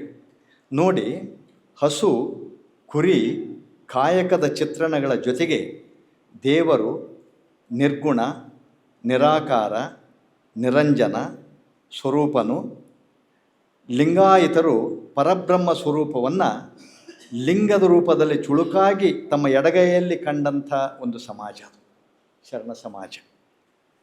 ಅಗಮ್ಯ ಅಗೋಚರ ಅಪ್ರಾಮಾಣಿಕ ಲಿಂಗವೇ ಎನ್ನ ಕರಸ್ಥಲಕ್ಕೆ ಬಂದು ಚುಳುಕಾದಿರಯ್ಯ. ಬಸವಣ್ಣ ಹೇಳ್ತಾನಲ್ಲ, ಪಾತಾಳದಿಂದ ಅತ್ತತ್ತ ನಿಮ್ಮ ಶ್ರೀಪ, ಬ್ರಹ್ಮಾಂಡದಿಂದ ಅತ್ತತ್ತ ನಿಮ್ಮ ಶ್ರೀಮುಕುಟ, ಅಗಮ್ಯ ಅಗೋಚರ ಅಪ್ರಾಮಾಣಿಕ ಲಿಂಗವೇ. ಇಂಥದ್ದು ನಮ್ಮ ಕರಸ್ಥಲದಲ್ಲಿ ನಿಂತುಕೊಂಡು ಅದರ ಕುರುಹಾಗಿ ನಾವು ಅದನ್ನು ಅನುಷ್ಠಾನ ಮಾಡಿಕೊಳ್ಳೋದೈತಲ್ಲ, ಅಂಥದ್ರ ಕಡೆಗೆ ನಮ್ಮ ವೀರ ಗೊಲ್ಲಾಳಯ್ಯ ಹೆಚ್ಚು ಮನಸ್ಸನ್ನು ಕೇಂದ್ರೀಕರಿಸಿದ್ದ. ಹಾಗಾಗಿ ಅವನಿಗೆ ದೇವರ ನಿರ್ಗುಣ, ನಿರಾಕಾರ, ನಿರಂಜನ ಸ್ವರೂಪನಾಗಿರುವಂಥ ಪರಬ್ರಹ್ಮನ ಸ್ವರೂಪವನ್ನು ಲಿಂಗ ರೂಪದಲ್ಲಿ ಕಾಣುವಂಥ, ಅದು ಕುರಿಯ ಹಿಕ್ಕಿಯ ಲಿಂಗದಲ್ಲಿ ಕಾಣುವಂಥ ಒಬ್ಬ ನಿಷ್ಠಾವಂತ ಲಿಂಗನಿಷ್ಠೆ ಶರಣ ಆಗಿದ್ದ ಅನ್ನುವಂಥದ್ದನ್ನು ನಾವು. ಹಾಗಾಗಿ ಈ ವೀರ ಗೊಲ್ಲಾಳೇಶ್ವರನ ವಚನಗಳು ಲಿಂಗ ತತ್ವದ ಸರ್ವ ವ್ಯಾಪಕತ್ವವನ್ನು ಮತ್ತು ಸರ್ವ ಕಾಲತ್ವವನ್ನು ಅದು ಹೇಳ್ತವೆ. ಅಂದರೆ ನಾವು ವಿಶ್ವಾಸ ಹೊಂದಿರಬೇಕು, ಲಿಂಗದ ಬಗ್ಗೆ ಒಂದು ವಿಶ್ವಾಸವನ್ನು ಹೊಂದಿರಬೇಕು. ಅದನ್ನೇ ಆತ ನಿಜವಾದ ಲಿಂಗನಿಷ್ಠೆ ಅಂತ ಹೇಳಿ ತನ್ನ ವಚನಗಳಲ್ಲಿ ಕರೀತಾನೆ. ನಿಷ್ಠೆ ಕಡುನಿಷ್ಠೆಯಾದಾಗ ಒಂದು ಒಂದು ಒಂದು ಒಂದು ಶರಣರ ತತ್ವ ಇದೆ, ಅದು ಸುಮ್ಮನೆ ಹೇಳಿಲ್ಲ ಆತ. ನಿಷ್ಠೆ ಒಂದು ಕಡುನಿಷ್ಠೆಯಾದಾಗ ನಮಗೆಲ್ಲ ಗೊತ್ತಿದೆ, ಅದು ಮಹೇಶ್ವರ ಸ್ಥಳ, ಅದು ಮಹೇಶ್ವರ ಸ್ಥಳ ಆಗ್ತದೆ. ಅದೇ ನಿಷ್ಠೆ ಸಾವಧಾನವಾದಾಗ ಅದು ಪ್ರಸಾದಿ ಸ್ಥಳ ಆಗ್ತದೆ. ಪ್ರಸಾದಿ ಅಂದರೆ ಪರಮಾನಂದವೇ ಪ್ರಸಾದ, ಬರೀ ಊಟ ಮಾಡೋದು ಪ್ರಸಾದ ಅಲ್ಲ. ನಮ್ಮ ಪೂಜ್ಯರು ನೋಡಿದ್ರೆ ನಮಗೆ ಸಂತೋಷ ಆಯ್ತು ಅಂದರೆ ಅದು ನನಗೆ ಪ್ರಸಾದ ಕಾಯ. ಒಂದು ಪ್ರಕೃತಿಯನ್ನು ನೋಡಿ ನನಗೆ ಸಂತೋಷ ಆಯ್ತು ಅಂದರೆ ಅದು ನನ್ನ ಪ್ರಸಾದ. ಶರಣರನ್ನೆಲ್ಲ ನೀವು ನೋಡಿದರೆ, ನಿಮ್ಮನ್ನೆಲ್ಲ ನೋಡಿದ್ರೆ ನನಗೆ ಸಂತೋಷ ಆಯ್ತು ಅಂದರೆ ಅದು ನನ್ನ ಪ್ರಸಾದ. ಅಂದರೆ ಪ್ರಸಾದ ಅನ್ನಲಿಕ್ಕೆ ವ್ಯಾಪಕವಾದ ಅರ್ಥ ಕೊಟ್ಟರು ನಮ್ಮ ಶರಣರು. ಹಾಗಾಗಿ ಒಂದು ನಿಷ್ಠೆ ಸಾವಧಾನವಾದಾಗ ಪ್ರಸಾದಿ ಸ್ಥಳವೆಂದು, ನಿಷ್ಠೆ ಅನುಭವವಾದಾಗ ಅದು ಪ್ರಾಣಲಿಂಗಿ ಸ್ಥಳ ಅನ್ನುವಂಥದ್ದನ್ನು ಹೇಳುವಲ್ಲಿ ಶತಸ್ಥಲ ಮಾರ್ಗದಲ್ಲಿ ನಮ್ಮ ವೀರ ಗೊಲ್ಲಾಳೇಶ್ವರ ನಡೆದಿರುವಂಥದ್ದನ್ನು ನಾವು ಗಮನಿಸ್ಬೋದು. ಇಷ್ಟೆಲ್ಲ ಹೇಳಿದರೂ ಕೂಡ, ಈ ತತ್ವಗಳು ಅವನ ವಚನದಲ್ಲಿದ್ದರೂ ಕೂಡ ಆತ ಎಷ್ಟು ಚೆನ್ನಾಗಿ ನಮಗೆ ಓದುಗರಿಗೆ ಅಥವಾ ವಿದ್ವಾಂಸರಿಗೆ ಹೇಳ್ತಾನಂತಂದರೆ, ತನ್ನ ವಚನದಲ್ಲಿ ಹೀಗೆ ಹೇಳ್ತಾನೆ, ಕಾಯಕ ನಿಷ್ಠೆಗಿಂತ ಇವು ಯಾವ ನಿಷ್ಠೆಯೂ ಕೂಡ ಇವು ದೊಡ್ಡವಲ್ಲ ಅಂತಾನೆ. ಯಾಕಂದರೆ ಬಸವಣ್ಣರು ಹೇಳಿದ್ದು ಅದನ್ನೇ, ಕವಿತ್ವ ಸಾಧಕರು ಕಳವಳಿಸಿ ಹೋದರು, ವಿದ್ಯಾ ಸಾಧಕರು ಬುದ್ಧಿಗೆಟ್ಟರು. ಕವಿ ಬರೆಯುವಂಥ ಕವಿತ್ವ ಸಾಧಕರು ಕಳವಳಿಸಿ ಹೋದ್ರು ಅವರಿಂದ ಸಮಾಜ ಸುಧಾರಣೆ ಆಗೋಕ್ಕೆ ಸಾಧ್ಯ ಇಲ್ಲ. ಕವಿತ್ವ ಸಾಧಕರು ಕಳವಳಿಸಿ ಹೋದರು, ವಿದ್ಯಾ ಸಾಧಕರು ಬುದ್ಧಿಗೆಟ್ಟರು, ತತ್ವ ಸಾಧಕರು ಭಕ್ತಿಹೀನರಾದರು. ತತ್ವ ಹೇಳಿ ಅಂದ್ರೆ ಭಕ್ತಿನ ಹೋಗ್ಬಿಡ್ತೈತೆ, ಅಲ್ಲಿ ಬರೀ ತಾಂತ್ರಿಕವಾಗಿರುವಂಥ ತತ್ವಗಳು ಬರ್ತಾವಲ್ಲಿ. ನಮ್ಮ ನಿರ್ಮಲವಾಗಿರುವಂಥ ಭಕ್ತಿ, ಪ್ರಾಂಜೋಲವಾದಂಥ ಭಕ್ತಿ, ಮುಗ್ಧವಾಗಿರುವಂಥ ಭಕ್ತಿ ಅಲ್ಲಿ ಮರೆಯಾಗಿಬಿಡ್ತೈತಿ. ಕೇಳೋ ತಾಂತ್ರಿಕವಾಗ್ತೀವಿ. ಅದು ತತ್ವ ಸಾಧಕರು ಭಕ್ತಿಹೀನರಾದರು, ಲಿಂಗ ಸಾಧಕರು ಭೂಭಾರಕರಾದರು. ಕೂಡಲ ಚನ್ನ ಸಂಗಮನಲ್ಲಿ ನಮ್ಮ ಬಸವಣ್ಣ ಜಂಗಮ ಸಾಧಕನಾಗಿ ಸ್ವಯಂ ಲಿಂಗವಾದ ಅಂತಾರೆ. ಚಂದಸಂಗ ಜಂಗಮ ಸಾಧಕನಾದಿತ್ತು, ಸಮಾಜ ಸಾಧಕನಾದ. ಸಮಾಜವನ್ನು ಸುಧಾರಿಸಲಿಕ್ಕೆ ತನ್ನ ಉದ್ಧಾರ ಅಲ್ಲ, ಆತ್ಮ ಉದ್ಧಾರ. ಅದಕ್ಕೆ ನಾನು ಹೇಳಿದೆ, ಲಿಂಗಂ ವ್ಯಸನಿ ಜಂಗಮ ಪ್ರೇಮಿ ಎನಿಸಯ್ಯ. ನನ್ನ ಉದ್ಧಾರ ಜೊತೆಗೆ ಜಂಗಮ ಪ್ರೇಮಿ, ಸಮಾಜ ಪ್ರೇಮಿಯನ್ನಾಗಿ ನಾನು ಮಾಡುವಂಥ ಬಸವಣ್ಣ ಕೇಳ್ಕೊಂತಾನೆ ತಮ್ಮ ಕೂಡಲ ಸಂಗಮನನ್ನು. ಇಂಥ ಅನೇಕ ಶರಣರ ಚರಿತ್ರೆಗಳನ್ನು ಗಮನಿಸಿದ್ರೆ ಈತ ಹೇಳ್ತಾನೆ ನೋಡಿ ಎಷ್ಟು. ಇದು ಒಂದು ವಚನ ಹೇಳಿ ಮುಗಿಸ್ತಾನೆ. ಸ್ಥಳಗಳ ನರಿದಿಹೆನೆಂದಡೆ ತ್ರಿವಿಧ ಸ್ಥಳ ಎನಗಿಲ್ಲ. ನಾನೇನಾದರೂ ಈ ಷಟಸ್ಥಲ ಅಂತೀವಲ್ಲ, ಈ ಷಟಸ್ಥಲ 6 ಸ್ಥಳಗಳು ಅವ 36 ಆಗೋದು, 30 ಸೆಕೆಲ್ಗಳು ಅಂತೀವಲ್ಲ, ಸೆಕೆಲ್ಗಳು 36 ಆಗೋದು, 36 ಮುಂದೆ 240 ಆಗೋದು. ಇವು ಯಾವ ನನಗೆ ಗೊತ್ತಿಲ್ಲ ಅಂತಾನೆ. ಯಾವ ಕುರಿಗಾಯುವಂತ ನನಗೆ ಇವೆಲ್ಲ ಹೆಂಗೆ ಗೊತ್ತಿರಬೇಕು ಅಂತಾನೆ. ಆಗ ಸ್ಥಳಗಳ ನರಿದೇನೆಂದರೆ ತ್ರಿವಿಧ ಸ್ಥಳ ಎನಗಿಲ್ಲ, ಷಡುಸ್ಥಳ ಮುನ್ನವೇ ಅರಿಯೆ. ಷಡುಸ್ಥಳಗಳು ಗೊತ್ತದವ ನಮಗೆ, ಅದೂ ನನಗೆ ಗೊತ್ತಿಲ್ಲ. ತತ್ವವನರಿನೆಂದಡೆ 25 ಗೊತ್ತಿನವನಲ್ಲ. ಅಂದರೆ ಈ ತತ್ವಗಳೇನಾದರೂ ಗೊತ್ತದವಂತಂದರೆ ಈ 25 ತತ್ವಗಳು ಕೂಡ ನನಗೆ ಗೊತ್ತಿಲ್ಲ, ಅದರಿಂದ ನಾನು ದೂರ. ಭಕ್ತಿ ಜ್ಞಾನ ವೈರಾಗ್ಯ ತ್ರಿವಿಧ ಲಕ್ಷ್ಯ ವಿಧ ನಾನಲ್ಲ. ಈ ಭಕ್ತಿ ಐತೋ ನಲ್ಲಿ ಭಕ್ತಿನೇ ಇಲ್ಲ, ಜ್ಞಾನ ಇದೆಯೋ ಅದೂ ಇಲ್ಲ, ವೈರಾಗ್ಯ ಇದೆಯೋ ಅದೂ ಇಲ್ಲ. ಈ ತ್ರಿವಿಧ ಇವುಗಳಿಂದ ನಾನು ದೂರ. ವಿರಕ್ತಿಯಲ್ಲಿ ವೇದಿಸಿನೆಂದಡೆ ನಾನು ವಿರಕ್ತ ಅಂತ ನಾನೇನಾದರೂ ಭಾವಿಸ್ಕೊಳ್ಳೋದಾದರೆ ತ್ರಿವಿಧ ಮಲದ ಮತ್ತದೊಳಗೆ ಮತ್ತನಾಗಿದ್ದೇನೆ. ತ್ರಿವಿಧ ಮಲಗಳಿಂದ ನಾನು ಮತ್ತನಾಗಿದ್ದೇನೆ. ಹೌದಾ? ಹಾಗಾಗಿ ನಾನು ತ್ರಿವಿಧ ವಿರಕ್ತನೂ ಅಲ್ಲ ನಾನು. ಇನ್ನು ಮತ್ತೆ ನಿಶ್ಚಯ ನರಿಯನೆಂದಡೆ ಆತ್ಮಂಗೆ ಲಕ್ಷ್ಯವಿರೋದು. ನಾನೇನಾದರೂ ನಿಶ್ಚಿಂತೆಯಿಂದ ಏನಾದರೂ ನನ್ನ ಆತ್ಮಜ್ಞಾನ ನನ್ನಲ್ಲಿಲ್ಲೇ ಇಲ್ಲ. ಇಷ್ಟು ಹೇಳಿದಂಥ ವೀರ ಗೊಲ್ಲಳೈ ಹೇಳ್ತಾನೆ, ಇಂತಿ ಕಷ್ಟ ತನುವಿನಲ್ಲಿ ಬಂದು ಧೂರ್ತನಾಗಿ ಕೆಟ್ಟು ಹೋಗಿದ್ದೇನೆ. ಇವು ಯಾವೂ ಗೊತ್ತಿಲ್ಲದಂಗೆ ಇಂಥ ಕಷ್ಟ ತನುವಿನಲ್ಲಿ ಬಂದು ನಾನು ಧೂರ್ತನಾಗಿ ಕೆಟ್ಟು ಹೋಗಿದ್ದೇನೆ. ಹಾಗಾಗಿ ಗುಡಿಸಿದ ಹಿಕ್ಕಿಯಲ್ಲಿ ಬಂದು ತನ್ನ ನಿಷ್ಠೆಯ ತೋರಿ, ನಾನು ಗೂಡಿಸಿದಂಥ ದಿನ ಬೆಳಕಿದ್ರೆ ಕುರಿ ಹಿಕ್ಕಿಯನ್ನು ಒಂದು ಕಡೆಗಿಂದ ಬರಲ ತಗೊಂಡು ಗೂಡಿಸ್ಕೊಂತ ಬರ್ತಾನೆ. ನೀವು ಕುರಿ ಹಟ್ಟಿ ನೋಡ್ಬೋದು, ಆ ರಾಶಿ ಆ ಹಿಕ್ಕಿಯನ್ನು ಅವರು ಒಂದು ಕಡೆಗೆ ಕಸದಲ್ಲಿ ಬೆಳೆದಿರ್ತಾರೆ. ಹೌದಾ? ಅದಕ್ಕೆ ಆತ ಹೇಳ್ತಾನೆ, ಗುಡಿಸಿದ ಹಿಕ್ಕಿಯಲ್ಲಿ ಬಂದು ತನ್ನ ನಿಷ್ಠೆಯ ತೋರಿ. ಬರೀ ಹಿಕ್ಕಿಯಲ್ಲಿ ನೀನು ಪ್ರತ್ಯಕ್ಷನಾದೆ, ನನ್ನ ನಿಷ್ಠೆಯನ್ನು ತೋರಿ ಎನಗೆ ಸದ್ಭಕ್ತಿಯ ಬೀರಿ ವಿಶ್ವಾಸಿಗಳಿಗೆಲ್ಲ ಕೃತದೊಳಗಾಗಿ, ಅಂದರೆ ಕೃತಾರ್ಥರನ್ನಾಗಿ ಮಾಡಿದ ನನ್ನ ಅಂತಾನೆ. ಅಂದರೆ ಆ ಇಕ್ಕಿಯಲ್ಲಿಯೇ ನನಗೆ ನಾನು ಕೂಡಿಸಿದಂಥ ಅಂದರೆ ನನ್ನ ಕಾಯಕಕ್ಕೆ ಮೆಚ್ಚಿ ಅಂತ ಅರ್ಥ ಅದ ಅಷ್ಟೇ. ನನ್ನ ಕಾಯಕಕ್ಕೆ ಮೆಚ್ಚಿ, ದಿನನಿತ್ಯ ನಾನು ಮಾಡುವಂಥ ಕಾಯಕಕ್ಕೆ ಮೆಚ್ಚಿ ಯಾವ ಕುರಿ ಹಿಕ್ಕಿಯನ್ನು ಬಳಿಯುವಂಥ ಕೆಲಸ ಮಾಡ್ತಿದ್ದೆ ನಾನು, ಕುರಿಯನ್ನು ಸಾಕುವಂಥ ಕೆಲಸ ಮಾಡ್ತಿದ್ದೆ ನಾನು, ಅದರಲ್ಲಿ ಆ ಇಕ್ಕಿಯಲ್ಲಿಯೇ ನೀನು ಪ್ರತ್ಯಕ್ಷನಾಗಿ ನನ್ನನಿಗೆ ಸಾಕ್ಷಾತ್ಕರಿಸಿಕೊಂಡಂಥ ನೀನು ಬೀರೇಶ್ವರ ಲಿಂಗವೇ ನೀನೇ ದೊಡ್ಡನು ಅಂತಂದು ಹೇಳಿ ಆತ ಹೇಳ್ತಾನೆ. ಅಂದರೆ ತತ್ವಗಳಿಗಿಂತ ನಮ್ಮ ಕಾಯಕ ಮುಖ್ಯ. ಹೆಸರು ಕೆಲಸದ ವೈರಿ. ನಾವು ಹೆಸರಿಗಾಗಿನ ಕೇವಲ ತತ್ವಗಳನ್ನು ನೀವು ಹೇಳ್ಕೊಂತ ಹೋದ್ರೆ ಅದರಿಂದ ಉಪಯೋಗ ಬರೋದಿಲ್ಲ. ನಮ್ಮ ಕೆಲಸಗಳನ್ನು, ನಮ್ಮ ಕರ್ತವ್ಯಗಳನ್ನು ಪ್ರಾಮಾಣಿಕವಾಗಿ ನಿಷ್ಠೆಯಿಂದ ನಾವು ಮಾಡಿದಾಗ ಮಾತ್ರ ಅದು ನಮ್ಮ ಉದ್ಧಾರವೂ ಆಗ್ತದೆ, ಒಂದು ರಾಷ್ಟ್ರದ ಉದ್ಧಾರವೂ ಆಗ್ತದೆ. ಇಂಥದ್ದೊಂದು ದೊಡ್ಡ ಕಲ್ಪನೆಯನ್ನು ಕೊಟ್ಟಂಥವರು ಇಲ್ಲೇ ಅಡ್ಡಾಡಿ ಹೋದಂಥ, ಇಲ್ಲಿ ನಡೆದಾಡಿ ಹೋದಂಥ ಶಿವಶರಣರು ಅನ್ನುವಂಥದ್ದನ್ನು ನಾವೆಲ್ಲರೂ ಕೂಡ ಇಲ್ಲಿ ಸ್ಮರಣೆ ಮಾಡ್ಕೋಬೇಕು. ಆ ಕಾರಣದಿಂದ ಇದನ್ನು ನಾನು ಒಂದು ಪುಣ್ಯಭೂಮಿ ಅಂತ ಕರೆದದ್ದು. ಇದೊಂದು ಜಾಗೃತ ಸ್ಥಳ, ನಮ್ಮನ್ನು ನಾವು ಸರಿಪಡಿಸಿಕೊಳ್ಳಲಿಕ್ಕೆ ಬೇಕಾಗಿರುವಂಥ ಒಂದು ಜಾಗೃತ ಸ್ಥಳ ಇದು, ಶರಣ ಸ್ಥಳ ಅನ್ನುವಂಥದ್ದು. ಹಾಗಾಗಿ ನನಗೆ ಷಟಸ್ಥಲ ಮಾರ್ಗದ ಜ್ಞಾನ ಇಲ್ಲ, 25 ತತ್ವಗಳ ತಿಳುವಳಿಕೆ ಇಲ್ಲ, ಭಕ್ತಿ ಜ್ಞಾನ ವೈರಾಗ್ಯವೆಂಬುದು ನನಗೆ ತಿಳಿದಿಲ್ಲ. ಏಕನಿಷ್ಠೆಯಿಂದ ದೇವರನ್ನು ಕಾಣುತ್ತೇನೆಂದರೆ ನನಗೆ ವಿಶ್ವಾಸ ಇಲ್ಲ. ವಿರಕ್ತಿಯಿಂದ ಬದುಕಿದೆಂದರೆ ಅಣವ ಮಯ ಕಾರ್ಮಿಕ ಅನ್ನುವಂಥ ಮಲತ್ರಯಗಳಿಂದ ನಾನು ಕೂಡಿದಂಥವನಾಗಿದ್ದೇನೆ. ಹೀಗಾಗಿ ನನಗೆ ಏನು ಅಂತಂದ್ರೆ ನನ್ನ ಕಾಯಕ ನಿಷ್ಠೆ ಮಾತ್ರ ನನಗೆ ಗೊತ್ತು. ನನ್ನ ಕಾಯಕ ನಿಷ್ಠೆಯನ್ನು ಮೆಚ್ಚಿ ನಾನು ಗೂಡಿಸಿದ, ನಾನು ದುಂಡಾಗಿ ಗುಂಪಾಗಿ ನಾನು ಗೂಡಿಸಿಟ್ಟಂಥ ಇಕ್ಕಿಯಲ್ಲಿಯೇ ನೀನು ಪ್ರತ್ಯಕ್ಷನಾದಲ್ಲ, ಅದು ನನಗೆ ನೀನು ಕೊಟ್ಟಿರುವಂಥ ಒಂದು ಮುಕ್ತಿ ಅನ್ನುವಂಥ ಮಾತನ್ನು ಆತ ಹೇಳ್ತಾನೆ. ಅಂದರೆ ನನಗೇನೂ ತತ್ವ ಗೊತ್ತಿಲ್ಲ ಅನ್ನುವಂಥ ಒಬ್ಬ ವ್ಯಕ್ತಿ ತತ್ವವನ್ನು ಎಲ್ಲಿ ಹುಡುಕಕ್ಕೆ ಪ್ರಯತ್ನ ಮಾಡ್ತಾನೆ, ನಿಜವಾದ ತತ್ವ ಯಾವುದು, ನಿಜವಾದ ಸಿದ್ಧಾಂತ ಯಾವುದು ಅನ್ನುವಂಥದ್ದನ್ನು ಹೇಳ್ತಾನೆ. ನಾವು ಕೆಲಸ ಮಾಡೋದಲ್ಲ, ತತ್ವ ಹೇಳೋದು ಜಾಸ್ತಿ. ಆದರೆ ತತ್ವಗಳು ಹಿಂದೆ ಆಗಬೇಕು, ಕೆಲಸಗಳು ಮುಂದೆ ಆಗಬೇಕು. ಇಂಥ ಶರಣರಿಂದ ನಾವು ತಿಳ್ಕೋಬೇಕಾಗಿರುವಂಥ ಒಂದು ನಿಜವಾದ ಸಂದೇಶ, ಒಬ್ಬ ಕುರಿಗಾಹಿ ಶರಣನಿಂದ ತಿಳ್ಕೋಬೇಕಾಗಿರುವಂಥ ಒಂದು ಸಂದೇಶ. ಇನ್ನೊಂದು ಹೇಳ್ತಾನೆ ನೋಡ್ರಿ ಆತ, ಕಲ್ಲು ಲಿಂಗವಲ್ಲ, ಉಳಿಯ ಮನೆಯಲ್ಲಿ ಒಡೆಯದಿತ್ತು. ಕಲ್ಲು ಲಿಂಗ ಅಂದರೆ ಒಂದು ಸಾರಿ ಅದನ್ನು ಉಳಿಯಿಂದ ಹೊಡಿರಿ, ಅದು ಏನಾಗ್ತದೆ, ಒಡ್ಕೊಂಡು ಹೋಗ್ತದೆ. ಹೌದಾ? ಮರ ದೇವರಲ್ಲ, ಉರಿಯಲ್ಲಿ ಬೆಂದಿತ್ತು, ಬೆಂಕಿ ಎತ್ತಿದ್ರೆ ಅದು ಸುಟ್ಕೊಂಡು ಹೋಗ್ತದೆ. ಭಾಳ ಸರಳವಾಗಿರುವಂಥ ವಚನಗಳು ಅಂತ ಹೇಳೋದು. ಮಣ್ಣು ದೇವರಲ್ಲ, ನೀರಿನಲ್ಲಿ ಹಾಕಿಬಿಟ್ರೆ ಅದು ಕರಿಗೆ ಹೋಗ್ತದೆ. ಮಣ್ಣಿನ ಮೂರ್ತಿ ಮಾಡಿ ಅದಕ್ಕೆ ನೀರು ಅಭ್ಯಂಜನ ಮಾಡಿಬಿಟ್ರೆ ಅದು ಕರಿಗೆ ಹೋಗ್ತದೆ ಮಣ್ಣು. ಅದು ಹಾಗಾಗಿ ಇಂಥವೆಲ್ಲವನ್ನರ ಚಿತ್ತ ದೇವರಲ್ಲ. ಇಂಥವೆಲ್ಲ ಗೊತ್ತಿದ್ದು ನಾನು ಚಿತ್ತ ಏನಾದರೂ ದೇವರು ಅಂತ ಭಾವಿಸ್ಕೋಬೇಕೆ, ಅದು ದೇವರಲ್ಲ. ಯಾಕಂದರೆ ಕರ್ಣಗಳ ಮೊತ್ತದಲ್ಲಿ ಸತ್ವ ಗೆಟ್ಟಿದೆ. ಈ ಪಂಚೇಂದ್ರಿಯಗಳ ಮತ್ತದಿಂದ ಅದು ಏನಾಗಿದೆ, ಸತ್ವಹೀನ ಆಗಿದೆ ಅದು. ಹೀಗಾಗಿ ನನ್ನ ಚಿತ್ತದಲ್ಲಿಯೂ ಕೂಡ ದೈವತ್ವದ ಕಲ್ಪನೆ ಇಲ್ಲ.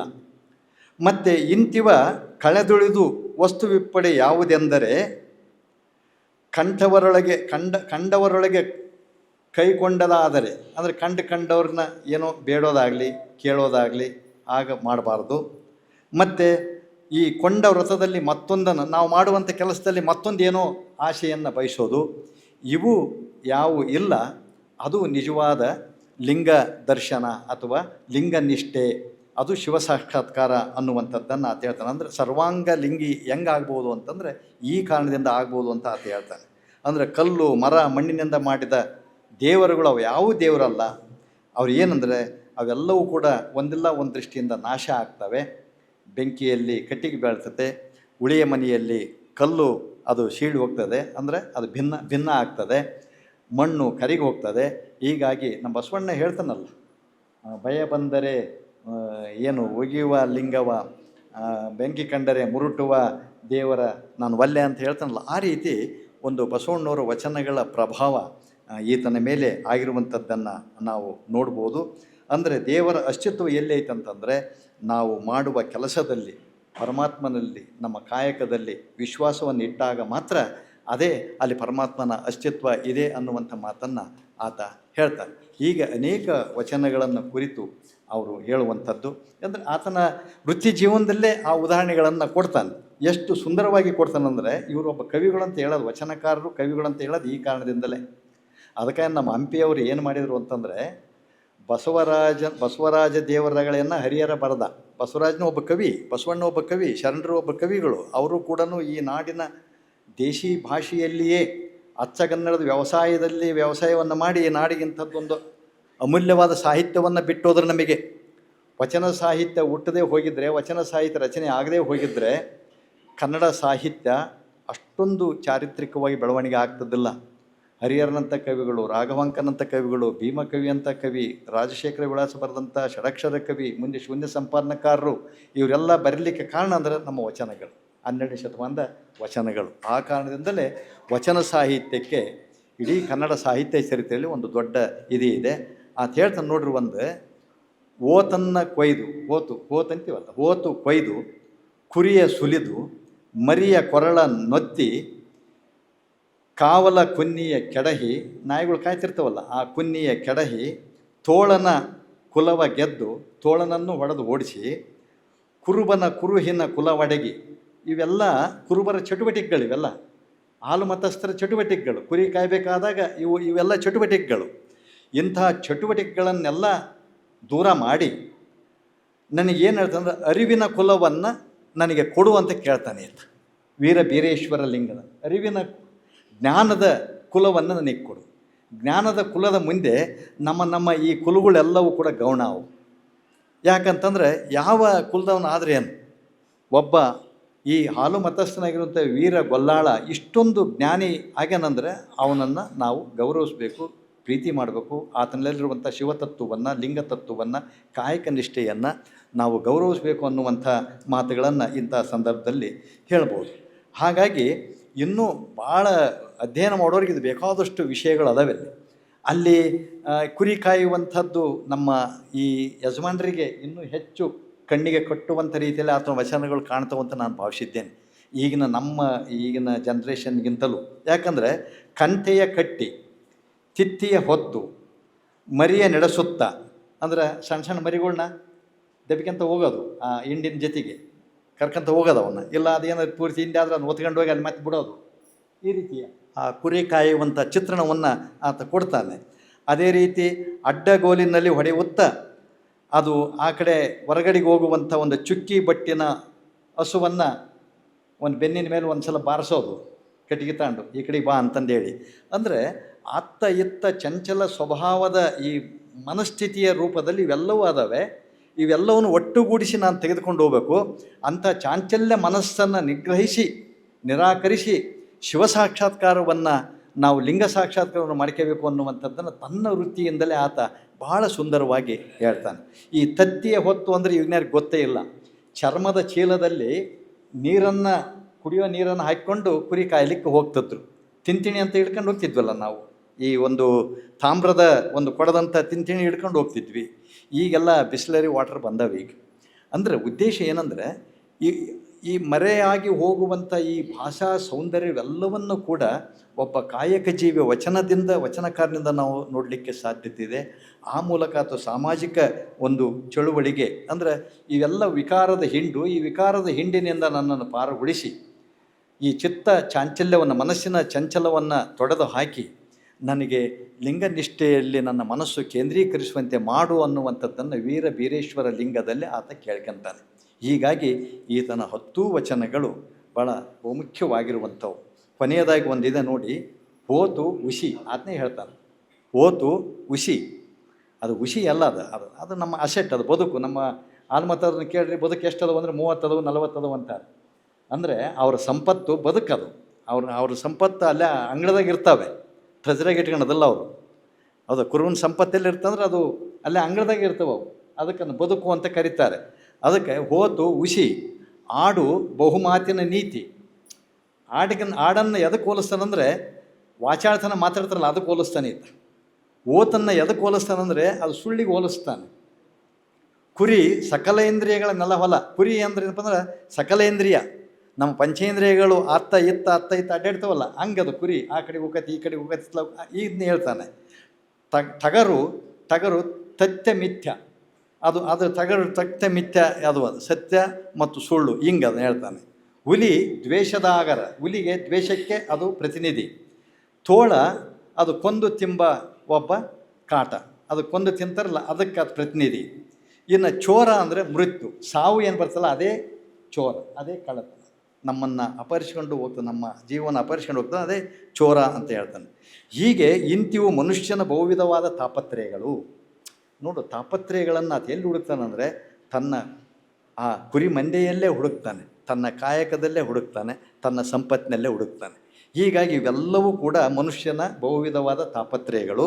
ಈ ತಾಪತ್ರಯಗಳಿಂದ ಬಿಡಿಸಿ ನನ್ನನ್ನು ನಿಜದಂಗದಲ್ಲಿ ನೀನು ನನ್ನನ್ನು ಸಾಕ್ಷಾತ್ಕರಿಸಿಕೊಂಡು ನನಗೆ ಒಂದು ಸನ್ಮಾರ್ಗದಲ್ಲಿ ನಡೆಸುವಂತೆ ಮಾಡು ಅನ್ನುವಂಥದ್ದು ಈತನ ಈ ವಚನಗಳ ಆಶಯ.